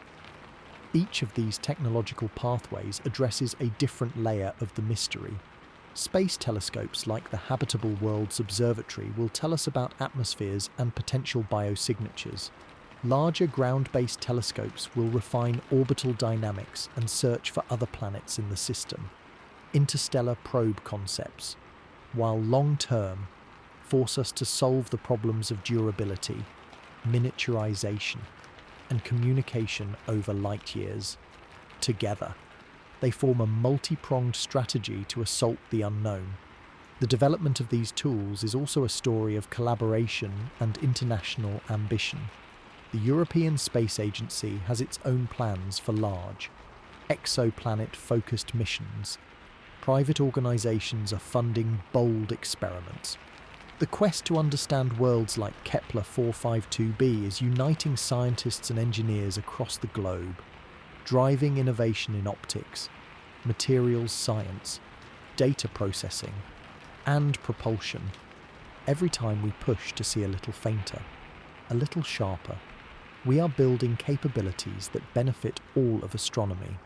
Furthermore, the data from these future missions will not exist in a vacuum. They will be combined with increasingly sophisticated climate models and our growing understanding of planetary formation. We will be able to ask not just what does its atmosphere contain, but what does that combination of gases tell us about its geological history, its ocean coverage, and its potential biosphere. The planet will become a complex system to be analysed, not just a point of light to be catalogued. The ultimate, albeit very far off, dream is of course a mission that could capture an actual image of the planet, resolving not just a pixel, but cloud patterns, continents, and oceans. This would require a telescope array of unimaginable size, perhaps constructed in the stable gravitational zones of space or on the far side of the moon. While this is the stuff of centuries, not decades, it is a logical endpoint of the curiosity that Kepler-452b has ignited. In the shorter term, every new observation will chip away at the possibilities. A detection of water vapor would make the ocean world hypothesis more likely. A detection of carbon dioxide with no water would point to a runaway greenhouse. A surprising cocktail of gases could send scientists back to the drawing board, concocting new models for planetary evolution. The mission to understand this world is a relay race across generations, where the Kepler telescope passed the baton to James Webb, which will pass it to the Habitable Worlds Observatory, and so on. Each leg of the race gets us closer to answering the fundamental question: is it a living world, a dead one, or something in between? The technology we build to seek those answers for Kepler-452b will, in turn, open thousands of other worlds to the same scrutiny, turning the galaxy from a collection of stars into a map of potential homes and histories. The future of exploration is being written now, in clean rooms and design labs, all inspired by a faint dip in starlight from a sun-like star 1,500 light-years away. The data from those future telescopes will pour in, spectra filled with wiggling lines and absorption dips that tell a chemical story. But interpreting that story, especially when looking for the ultimate clue, life itself, is perhaps the most delicate and consequential challenge in all of science. What exactly constitutes proof of life on a world over 1,000 light-years away? We cannot go there, cannot scoop up soil or look through a microscope. All we have is light, and within that light, we search for patterns that betray the presence of biology. These patterns are called biosignatures, and defining them is a complex dance between chemistry, geology, and our own Earth-centric assumptions. The classic, most sought-after biosignature is molecular oxygen, or O2 dot, especially when found alongside a gas like methane. On Earth, our atmosphere is 21% oxygen because photosynthetic life constantly produces it. Methane is also produced by life, from microbes in wetlands to the digestive systems of animals. The trick is, oxygen and methane are highly reactive. They destroy each other on relatively short timescales. To find them coexisting in significant quantities in an atmosphere suggests a continuous, replenishing source. That source could very well be biology. But, and this is the critical but, oxygen can also be produced abiotically, without life. A planet with lots of water vapor in its upper atmosphere can have that water split by ultraviolet light from its star into hydrogen and oxygen. The lightweight hydrogen escapes to space, leaving the oxygen behind. This process, called photodissociation, could build up an oxygen atmosphere over time on a world that is completely sterile. Similarly, methane can be produced by volcanic activity or hydrothermal vents. So, a detection of oxygen alone, or methane alone, is not a smoking gun. It is the context and the combination that matter. Scientists are therefore looking for what they call disequilibrium combinations. An atmosphere in chemical equilibrium is one where all the reactions between gases have settled into a stable, predictable balance given the planet's temperature and pressure. Life throws a wrench into that equilibrium. It takes in some gases and excretes others, creating mixtures that would not naturally persist. The oxygen-methane pair is a prime example of a disequilibrium state. Others might include finding nitrous oxide in the presence of certain other compounds, or even more complex organic molecules that are typically short-lived and less regenerated. The next level of complexity is looking for seasonal variations. On Earth, the amount of carbon dioxide in the atmosphere dips slightly during the northern hemisphere's summer due to increased plant growth. If, on a planet like Kepler-452b, we could observe its atmosphere over many years and detect a regular, repeating change in the abundance of a gas like oxygen or methane that correlates with its orbital period or axial tilt, that would be a much stronger indicator of a biosphere responding to sunlight. This kind of observation, however, requires monitoring over decades and a signal strong enough to discern such subtle changes from immense distances a tall order. Then there are the so-called technosignatures, which are biosignatures of a technological civilization. These could include industrial pollutants like chlorofluorocarbons or nitrogen dioxide, evidence of artificial lighting on the planet's night side, or even the spectral signature of large-scale photovoltaic cells. The most famous theoretical technosignature is the Dyson swarm, a vast collection of energy-capturing structures around a star that would emit excess infrared radiation. Searching for these adds another layer to the investigation of Kepler-452b, though the odds of detection are vanishingly small. The real work happens not just at the telescope, but in laboratories and computer models on Earth. Astrobiologists run experiments to see how different non-biological processes can mimic biosignatures. They simulate the atmospheres of water-rich planets under intense UV light to see how much oxygen builds up. They model the volcanic outgassing of super-Earths to predict methane levels. They study the atmospheres of every planet and moon in our solar system to understand the full range of planetary chemistry. This library of false positives is essential. When we get that first spectrum of Kepler-452b's atmosphere, we will not simply look for a single line and declare victory. We will compare the entire spectral fingerprint to a vast array of models: geological models, photochemical models, and biological models. The goal is to see which scenario best explains the complete data. Does a model with a certain amount of volcanic activity and UV-driven chemistry explain the observed gas ratios? Or does the data only make sense if you add a biological source term for certain gases? It will be a statistical argument, a balance of probabilities. This is why the planetary context is everything. A biosignature detection on a small, rocky planet in the habitable zone of a quiet star will carry more weight than the same detection on a hot, giant planet or a world around a violently flaring star. For Kepler-452b, its context is both promising and challenging. Its sun-like star is a plus, as we understand the basic chemistry. Its age and potential for water are positives, but its increased stellar brightness and potential for atmospheric erosion are complicating factors that could create abiotic oxygen. Any claimed detection will be met with intense scrutiny and demands for alternative, non-biological explanations. The scientific community will require multiple independent observations, ideally from different telescopes using different techniques, to confirm a finding. The process will be slow and deliberate. It will not be a single eureka headline, but a gradual consensus built over years of analysis, debate, and further observation.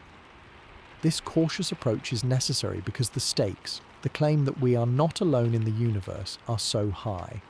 A false positive would be a monumental setback for the field. So, what would constitute convincing proof?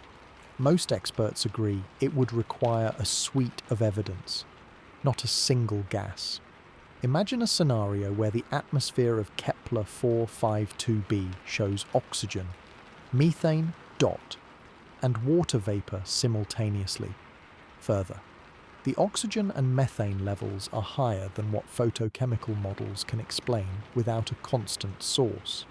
Perhaps there is also a detection of a more complex molecule like dimethyl sulfide, which on Earth is produced by marine phytoplankton.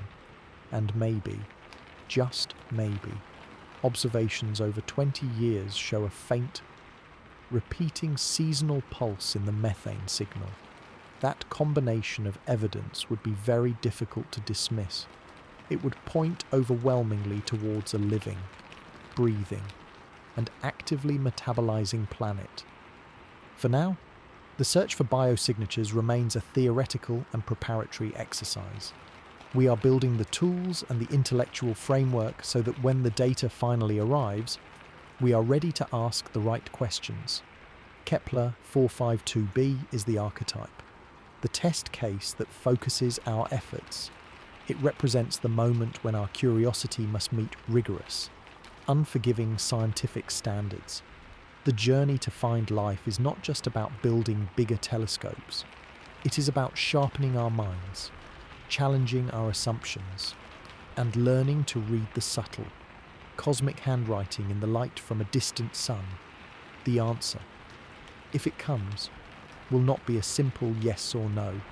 It will be a complex, probabilistic, and awe-inspiring story written in the chemistry of an alien sky. A story we are just now learning how to read, building from that painstaking search for chemical hints of life. We are inevitably drawn to the grand narrative. If life does exist there, what story has it lived over its 6 billion years?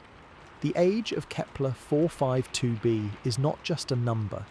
It is an empty canvas upon which we can project entire sagas of biological and cultural evolution. Each scenario a thought experiment testing our understanding of life itself. Let us imagine, then, a few possible evolutionary histories for this world, given its unique parameters. The first and perhaps most humbling scenario is that life never arose. Despite all the favourable conditions, the rocky composition, the orbital distance, the long timescales, the spark of abiogenesis, the transition from complex chemistry to self-replicating life simply never happened. The planet could be a pristine, abiotic world, its geology unfolding without the complicating, enriching factor of biology. Its atmosphere would be shaped solely by volcanism, photochemistry, and erosion. Its oceans, if present, would be sterile. This is a silent world, a monument to the possibility that the leap from non-life to life is the great filter, a barrier so high that even in a galaxy full of promising planets, very few ever cross it. The second scenario is a living but simple world. Microbial life emerged early, perhaps in hydrothermal vents or tidal pools, but it never progressed beyond that, for reasons rooted in planetary chemistry, stability, or sheer chance. The evolutionary innovations that on Earth led to complex cells, multicellularity, and larger organisms never occurred. The planet is a global bacterial mat, a slime world. Its atmosphere might show signs of this life, perhaps methane from methanogens, or hints of sulfur cycles, but it would lack the dramatic disequilibrium signatures of an oxygen-producing biosphere. Evolution on such a world is a story of biochemical refinement, not morphological complexity. These microbes would have had billions of years to adapt to every niche, from the deepest crust to the highest clouds, creating a resilient and stable but invisible biosphere. The third scenario is the one most familiar to us, the parallel Earth. Here, life followed a path recognizably similar to our own. After billions of years of microbial dominance, eukaryotic cells emerged. Photosynthesis oxygenated the atmosphere, triggering a mass extinction of anaerobic life but enabling more energetic, complex organisms. Multicellular life exploded in diversity, filling the seas and later colonizing the land. Over the eons, continents drifted, climates shifted, and species rose and fell in a grand, dynamic tapestry, with an extra 1.5 billion years. This process has had more time to play out. Perhaps the equivalent of our Cambrian explosion happened 2 billion years earlier. Maybe the land was colonized by plants and animals long before Earth's. The present-day planet could be a hyper-evolved version of Earth, a biological masterpiece where ecosystems have reached a level of integration and efficiency we can barely imagine. The forests might be more vast, the life forms more diverse, the ecological networks more intricate. Intelligent life could have emerged millions or even hundreds of millions of years ago. This leads to the fourth and most speculative scenario, the post-biological or transcendent world. If a technological civilization arose on this parallel Earth path, it had an enormous head start. A species that became technological just 1% earlier in the planet's history compared to us would be 15 million years more advanced. What does a civilization do with 15 million years? It might have solved all its material problems, mastered genetic and synthetic engineering, and spread across its solar system. It could have built megastructures, harnessed the energy of its star, and begun exploring the galaxy. Or it might have turned inward, creating immersive virtual realities that surpass the physical universe. It could have merged with its technology, becoming a collective machine intelligence.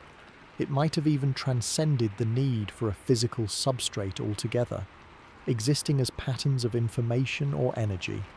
Conversely, such a long timeline also increases the chance of existential catastrophe. The civilization could have flourished and then collapsed, not once but multiple times, leaving archaeological layers in the soil and strange isotopic ratios in the rocks. Its final state might be a quiet, steady-state society that carefully manages its planet and star, emitting no conspicuous signals. A mature civilization that has learned sustainability over millions of years. The fifth scenario is the water world ecology. If Kepler-452b is a global ocean planet, evolution takes a different track entirely. Without land, all complex life is aquatic. Intelligence might emerge in dolphin-like or octopus-like creatures, but the absence of fire and easy mineral manipulation could forever limit technological development. However, with billions of years, an aquatic intelligence might find other paths, perhaps using bioluminescence for communication, cultivating vast underwater farms, and developing a sophisticated culture based on sonar and chemistry. Their civilization would leave fewer techno-signatures, as they wouldn't mine metals or burn fuels in the same way. Their greatest artifacts might be genetic, having engineered their entire ocean ecosystem into a harmonious, managed garden. Each of these scenarios is constrained by the physical realities we have discussed. The stronger gravity shapes body plans, favouring robust, low-slung forms on land or streamlined shapes in the sea. The brighter, older sun influences biochemistry. Photosynthetic pigments might be tuned to different wavelengths, and life might have advanced adaptations to higher UV radiation. The potential for slower geological activity in the planet's old age could mean fewer nutrients being cycled from the crust into the biosphere, possibly leading to ecosystems that are highly efficient at recycling. The sheer length of time also allows for evolutionary innovations we cannot conceive. On Earth, evolution is often a tinkerer, repurposing old structures for new uses. With an extra 1.5 billion years, the tinkering could have produced entirely novel biological systems, new forms of energy metabolism, new senses to perceive the environment, new methods of reproduction and cooperation. Symbiosis might be the norm to an extreme degree, with organisms existing as vast, networked entities. The planet itself might, in a sense, be alive, with a biosphere so deeply integrated with its atmospheric and geological cycles that it functions as a single, self-regulating superorganism, a Gaia hypothesis on steroids and with a much longer runtime. Ultimately, these evolutionary scenarios for Kepler-452b are mirrors. They reflect our hopes, our fears, and the limits of our imagination, which is itself a product of a single, much younger evolutionary path on Earth. The planet's true story is out there, written in the DNA of its organisms if they exist, and the geological strata of its history. Our challenge is that we are trying to read a library from 1,000 light years away by analysing the colour of the library's exterior wall. Future telescopes might give us a few sentences, the atmospheric composition, but the full novel, the epic poem of its biosphere, may remain forever unknown, a secret kept by time and space. Yet, the act of imagining these possibilities is not useless. It forces us to question our assumptions about life's inevitability, direction, and destiny. It prepares us intellectually for the day we might get that first, faint signal, and it gives profound meaning to the data we can collect. When we look at that star, we are not just looking at a point of light. We are looking at a theatre that has had more than enough time to stage any drama the universe can conceive, from silent emptiness to a symphony of existence so advanced it dwarfs our own. Kepler-452b is a reminder that biology, given enough time and a stable stage, might write stories that make our own history seem like a brief, simple prologue. The sheer breadth of those possible evolutionary stories, from silent rock to transcendent intelligence, forces a much deeper and more personal reckoning. It challenges not just our scientific models, but our very sense of place and purpose. The discovery of Kepler-452b, this older cousin in the cosmic family, delivers a profound psychological and philosophical shock to systems built on the idea of human uniqueness.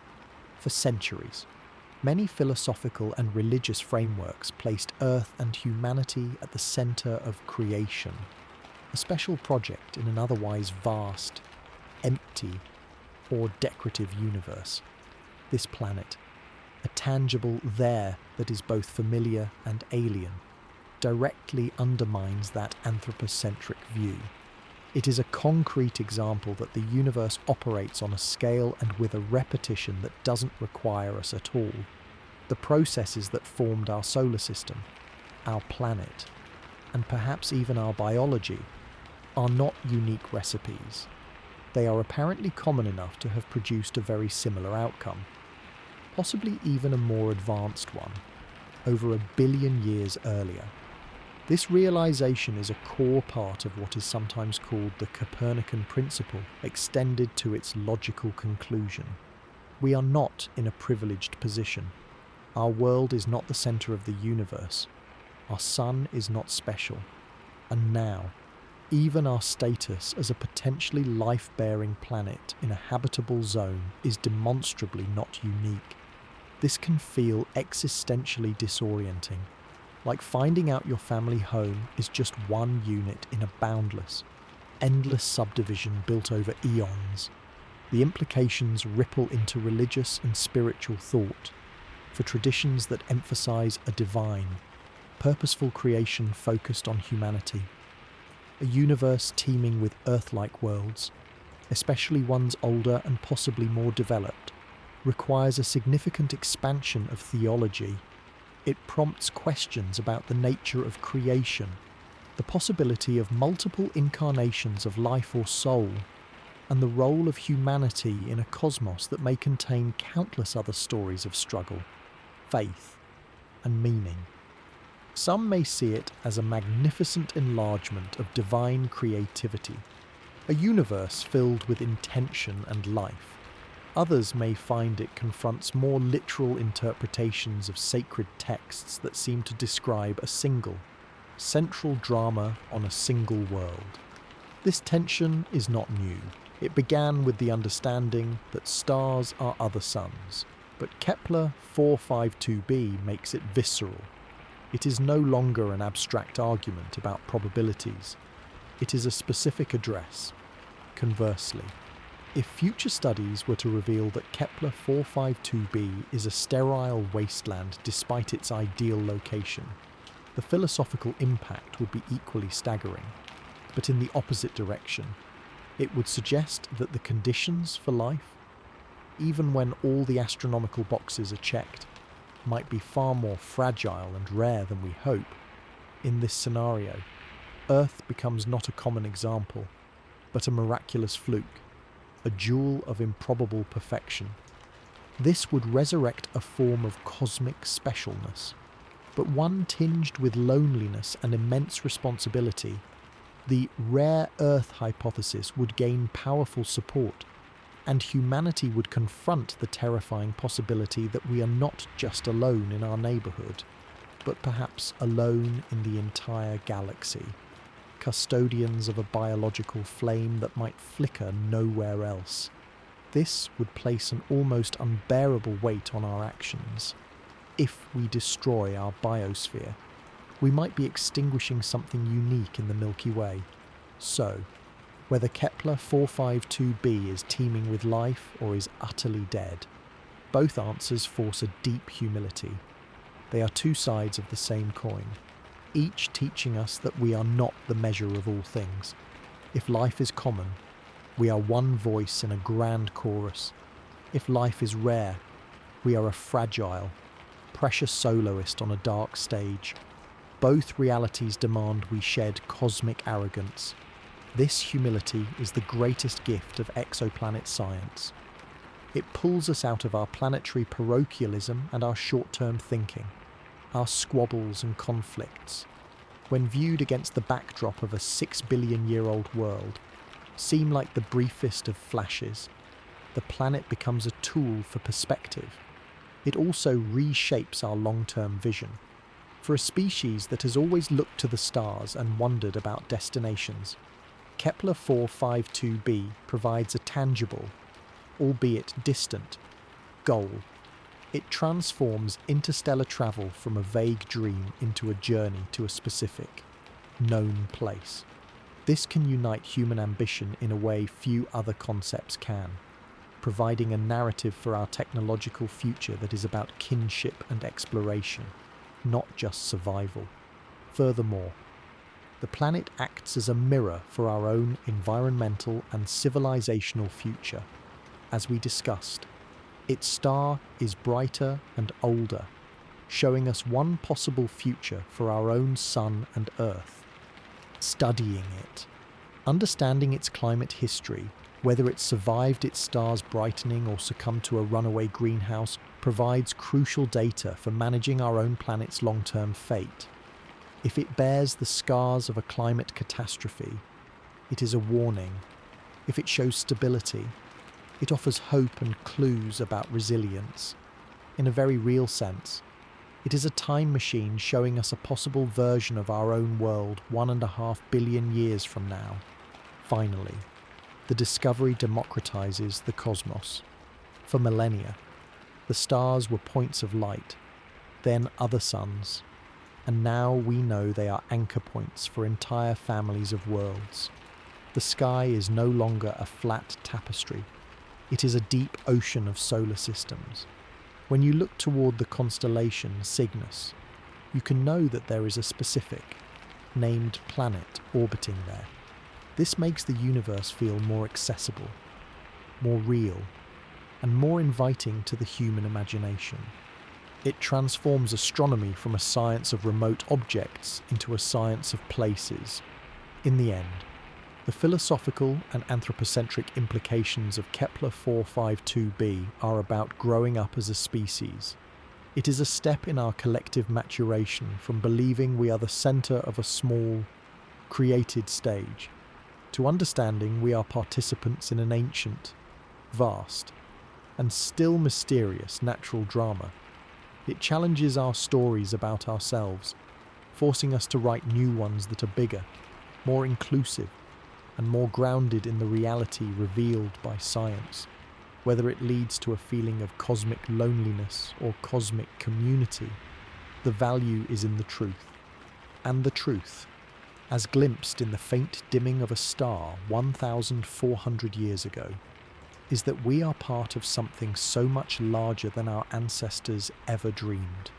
A universe capable of crafting worlds like ours over and over again, asking us, with each new discovery, to rethink what it means to be special, to be alive, and to be home.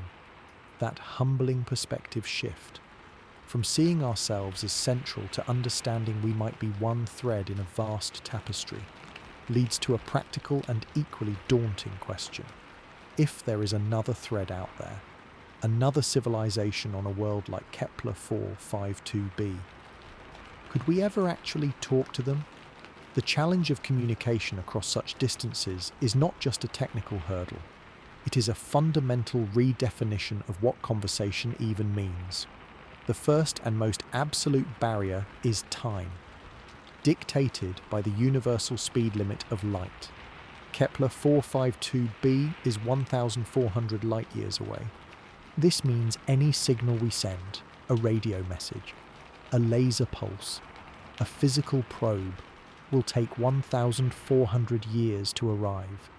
If we magically sent a message today, it would reach the planet around the year 3624.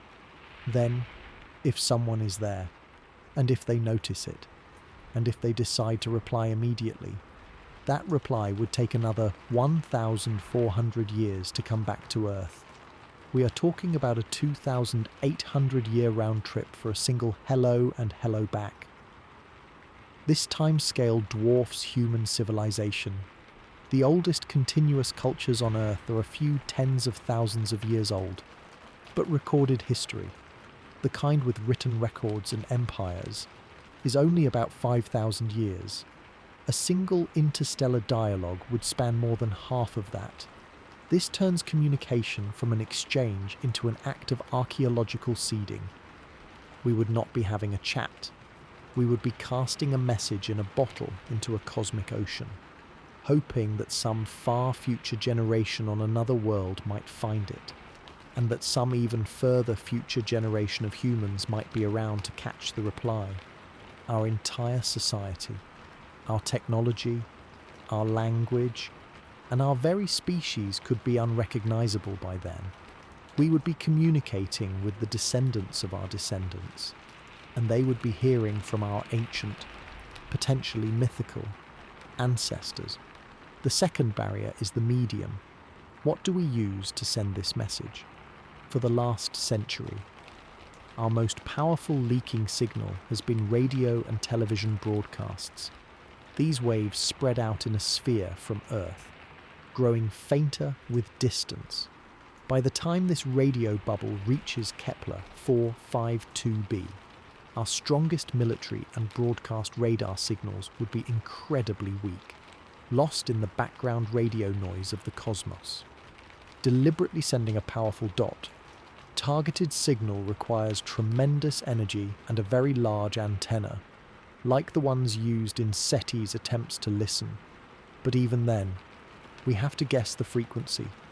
The universe is noisy with natural radio emissions. We would need to choose a frequency that is quiet and logical, perhaps near the emission line of hydrogen, the universe's most common element. But would another civilization choose the same waterhole frequency for their broadcasts or their listening? It is a guess.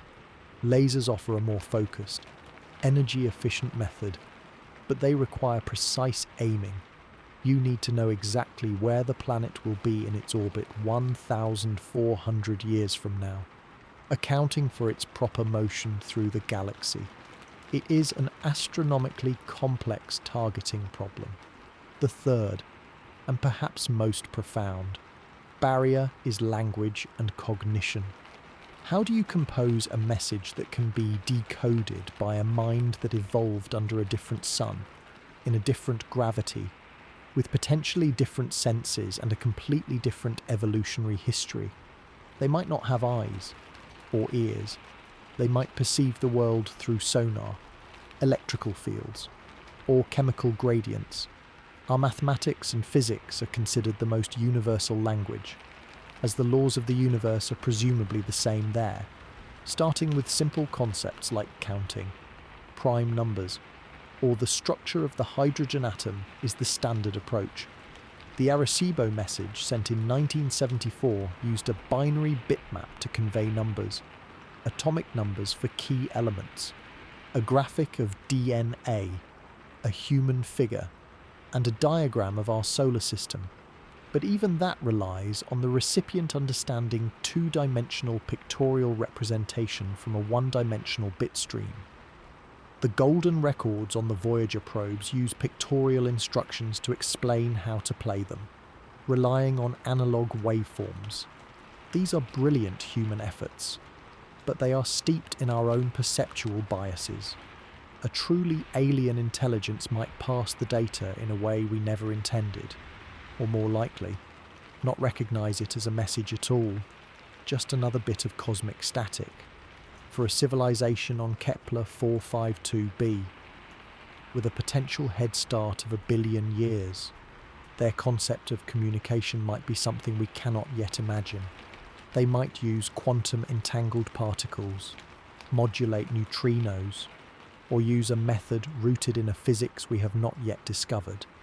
Their internet might be a continuous, galaxy-wide hum of information exchange that is simply invisible to our primitive radio telescopes.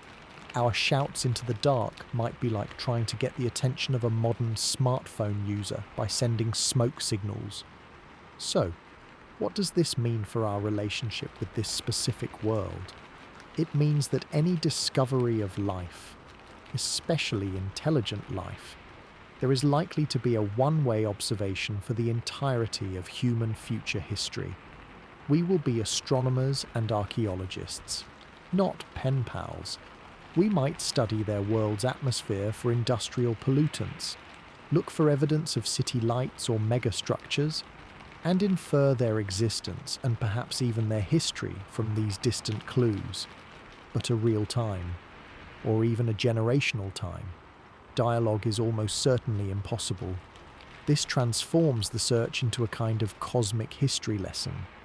We are not looking for active partners. We are looking for evidence of stories that have already happened. The light we see from the planet today left there around the year 624 AD. Any signal we detect tomorrow would be from that same era. We could be studying the rise and fall of an entire interstellar empire that collapsed 1 million years ago. The silence we perceive is not necessarily the silence of absence. It could be the silence of a finished book, whose final chapter was written before humans learned to write. This communication challenge, therefore, loops back and informs our search and our philosophy. It teaches us patience on a scale we are not biologically equipped to handle. It forces us to think in terms of legacies and seeds, not conversations and meetings. And it makes the act of listening itself a sacred task. By building better telescopes to study Kepler-452b, we are not just doing science. We are becoming the memory of the galaxy, straining to hear the faint echoes of other stories, other solitudes, in the hope that by knowing they existed or exist, we can better understand our own solitary, chatty, and fleeting place in the silent, spacious, and beautiful dark. The realization that conversation is likely impossible within any meaningful human time frame pushes our ambitions toward a more primal, physical goal, not just to listen or signal, but to go. The idea of interstellar colonization, of journeying to a place like Kepler-452b, shifts from a scientific discussion to a test of human spirit, engineering, and long-term survival. Is this a practical dream for our future, or a necessary escape hatch for our species? The answer is tangled in immense challenges that make even the boldest earthly projects seem trivial. The most obvious hurdle is distance. 1,400 light-years is not just a measure of distance, it is a measure of time and energy.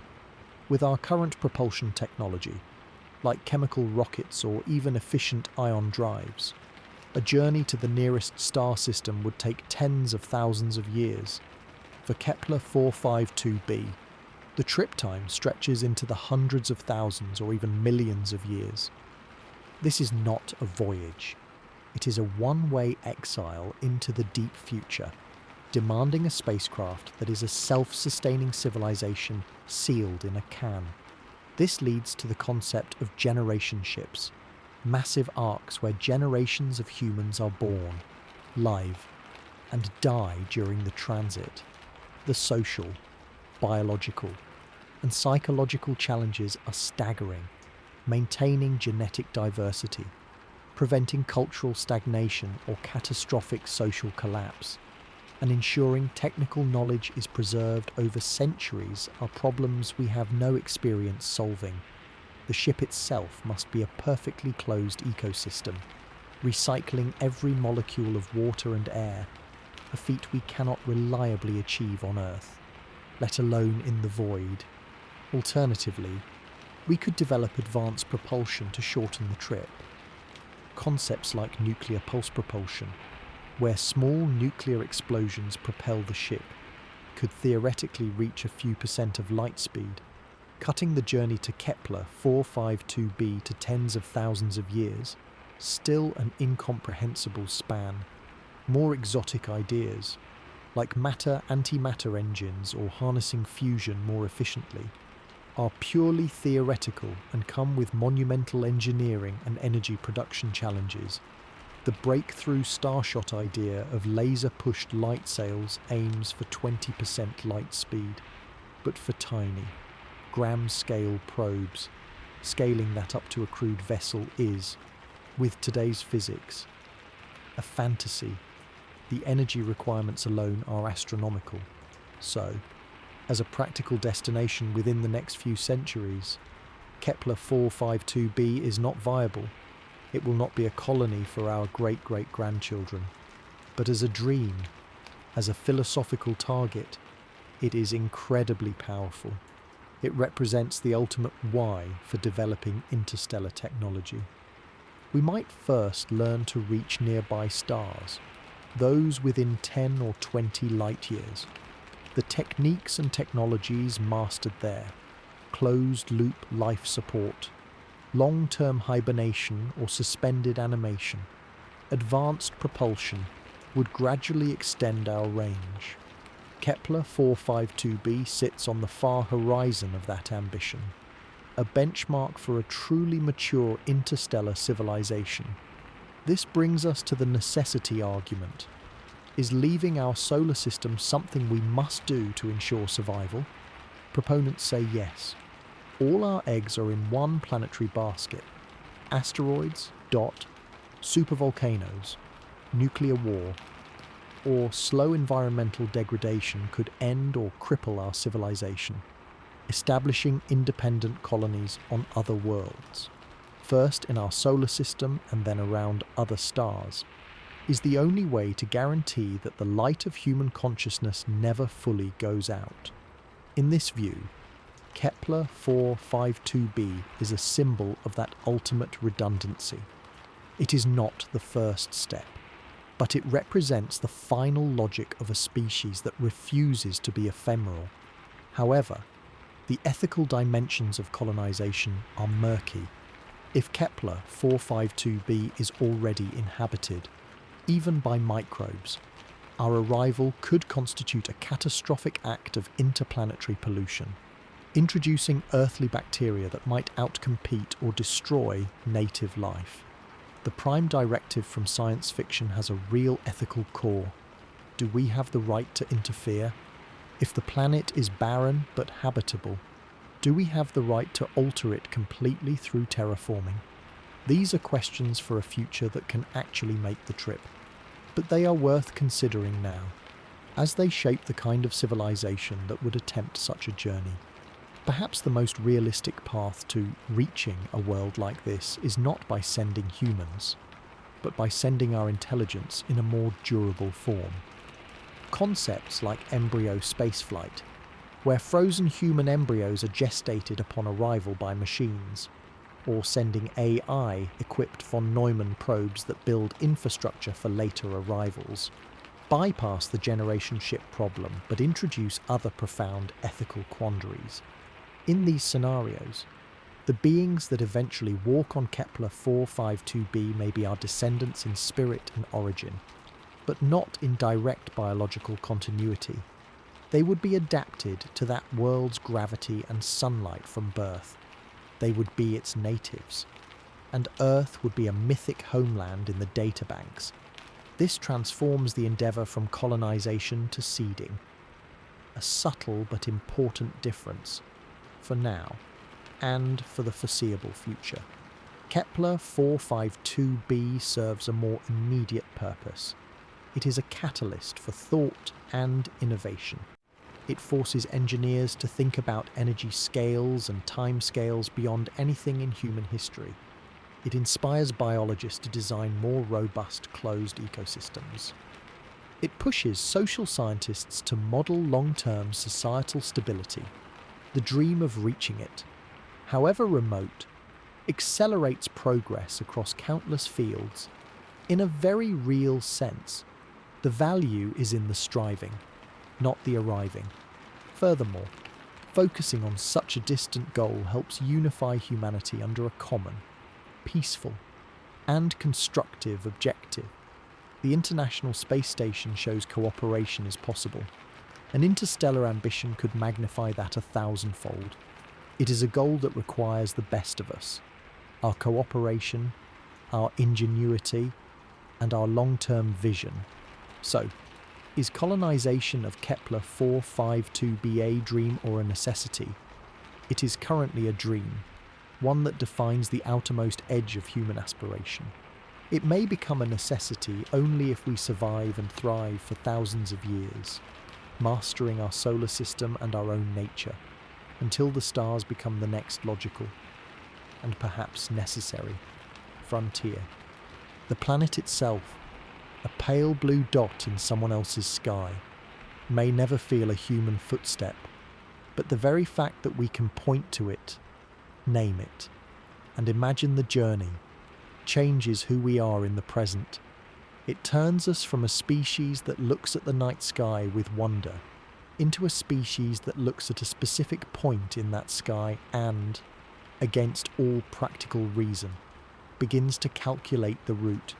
That shift in mindset, from passive observer to potential voyager, is the first and most crucial step in any great journey. No matter how many generations it may take, that dream of a journey, however distant, exists only because of a revolution in our understanding. Before a certain point in history, the question of other Earths was pure speculation. Then came a mission that transformed the conversation forever, and its greatest emblem is the world we have been discussing. The legacy of the Kepler Space Telescope is not merely a list of discoveries. It is a fundamental shift in our cosmic self-awareness, and Kepler-452b stands as its most iconic ambassador. To appreciate where we are going in exoplanet science, we must first understand the earthquake that Kepler caused. Launched in 2009, the Kepler mission had a beautifully simple, yet monstrously difficult, goal: to determine how common Earth-size planets are in the habitable zones of Sun-like stars. It did this not by looking everywhere, but by staring intensely at one single patch of sky between the constellations Cygnus and Lyra, monitoring the brightness of more than 150,000 stars for years on end. Its instrument was a photometer, the most precise light meter ever flown, capable of detecting the minute dimming caused by a small planet transiting its star. This required incredible stability and patience.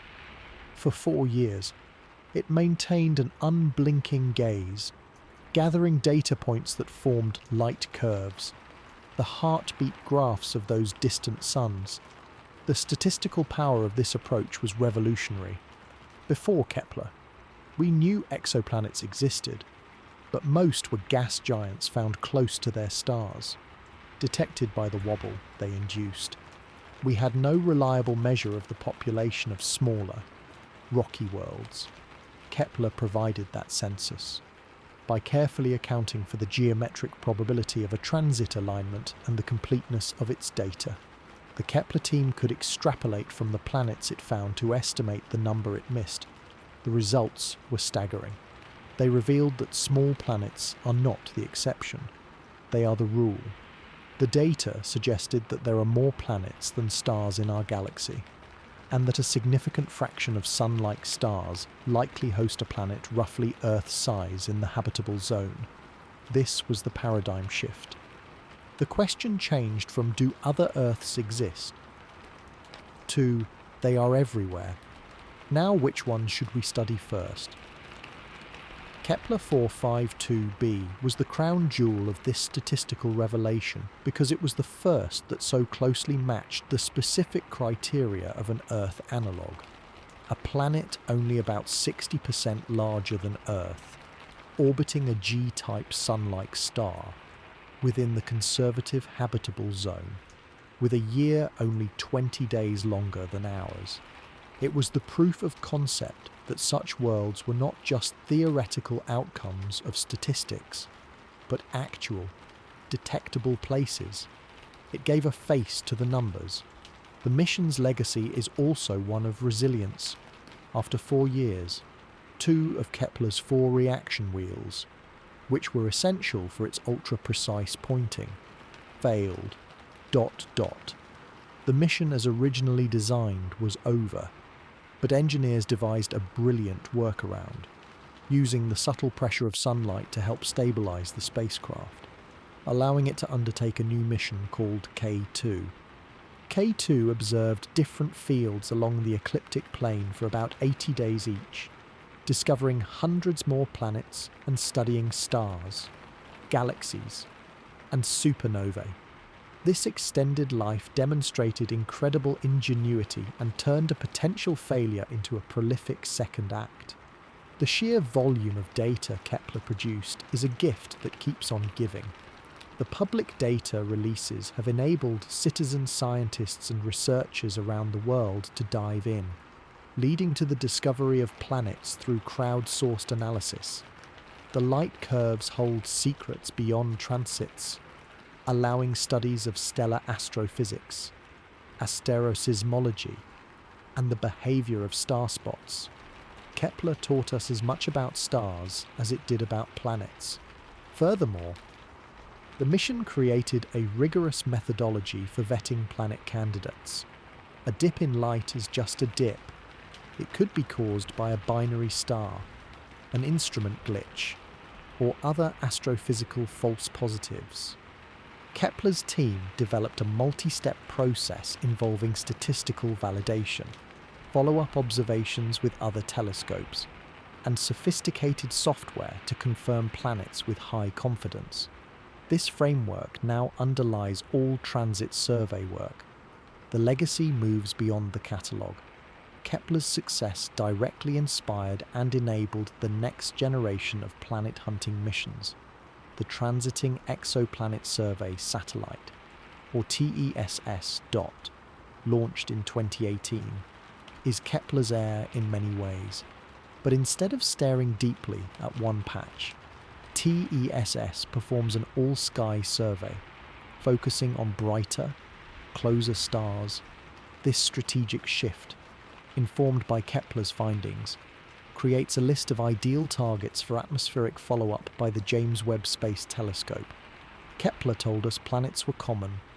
TESS finds the nearby ones we can study in detail. The future of exoplanetology, now in its characterization era, is built on this foundation.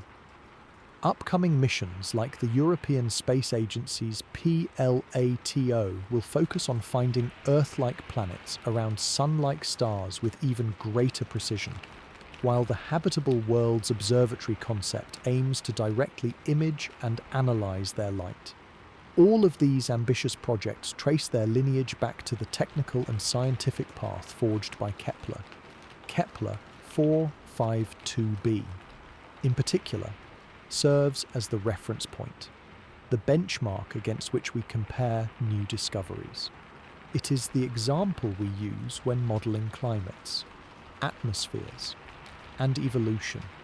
It is the world that popped up when the statistical dice were rolled in that particular patch of sky, telling us that if we look long and hard enough, the universe will cough up a world that looks hauntingly like home. but with its own unique story written in the extra billions of years. The mission also left us with profound, unanswered questions that define the current frontiers.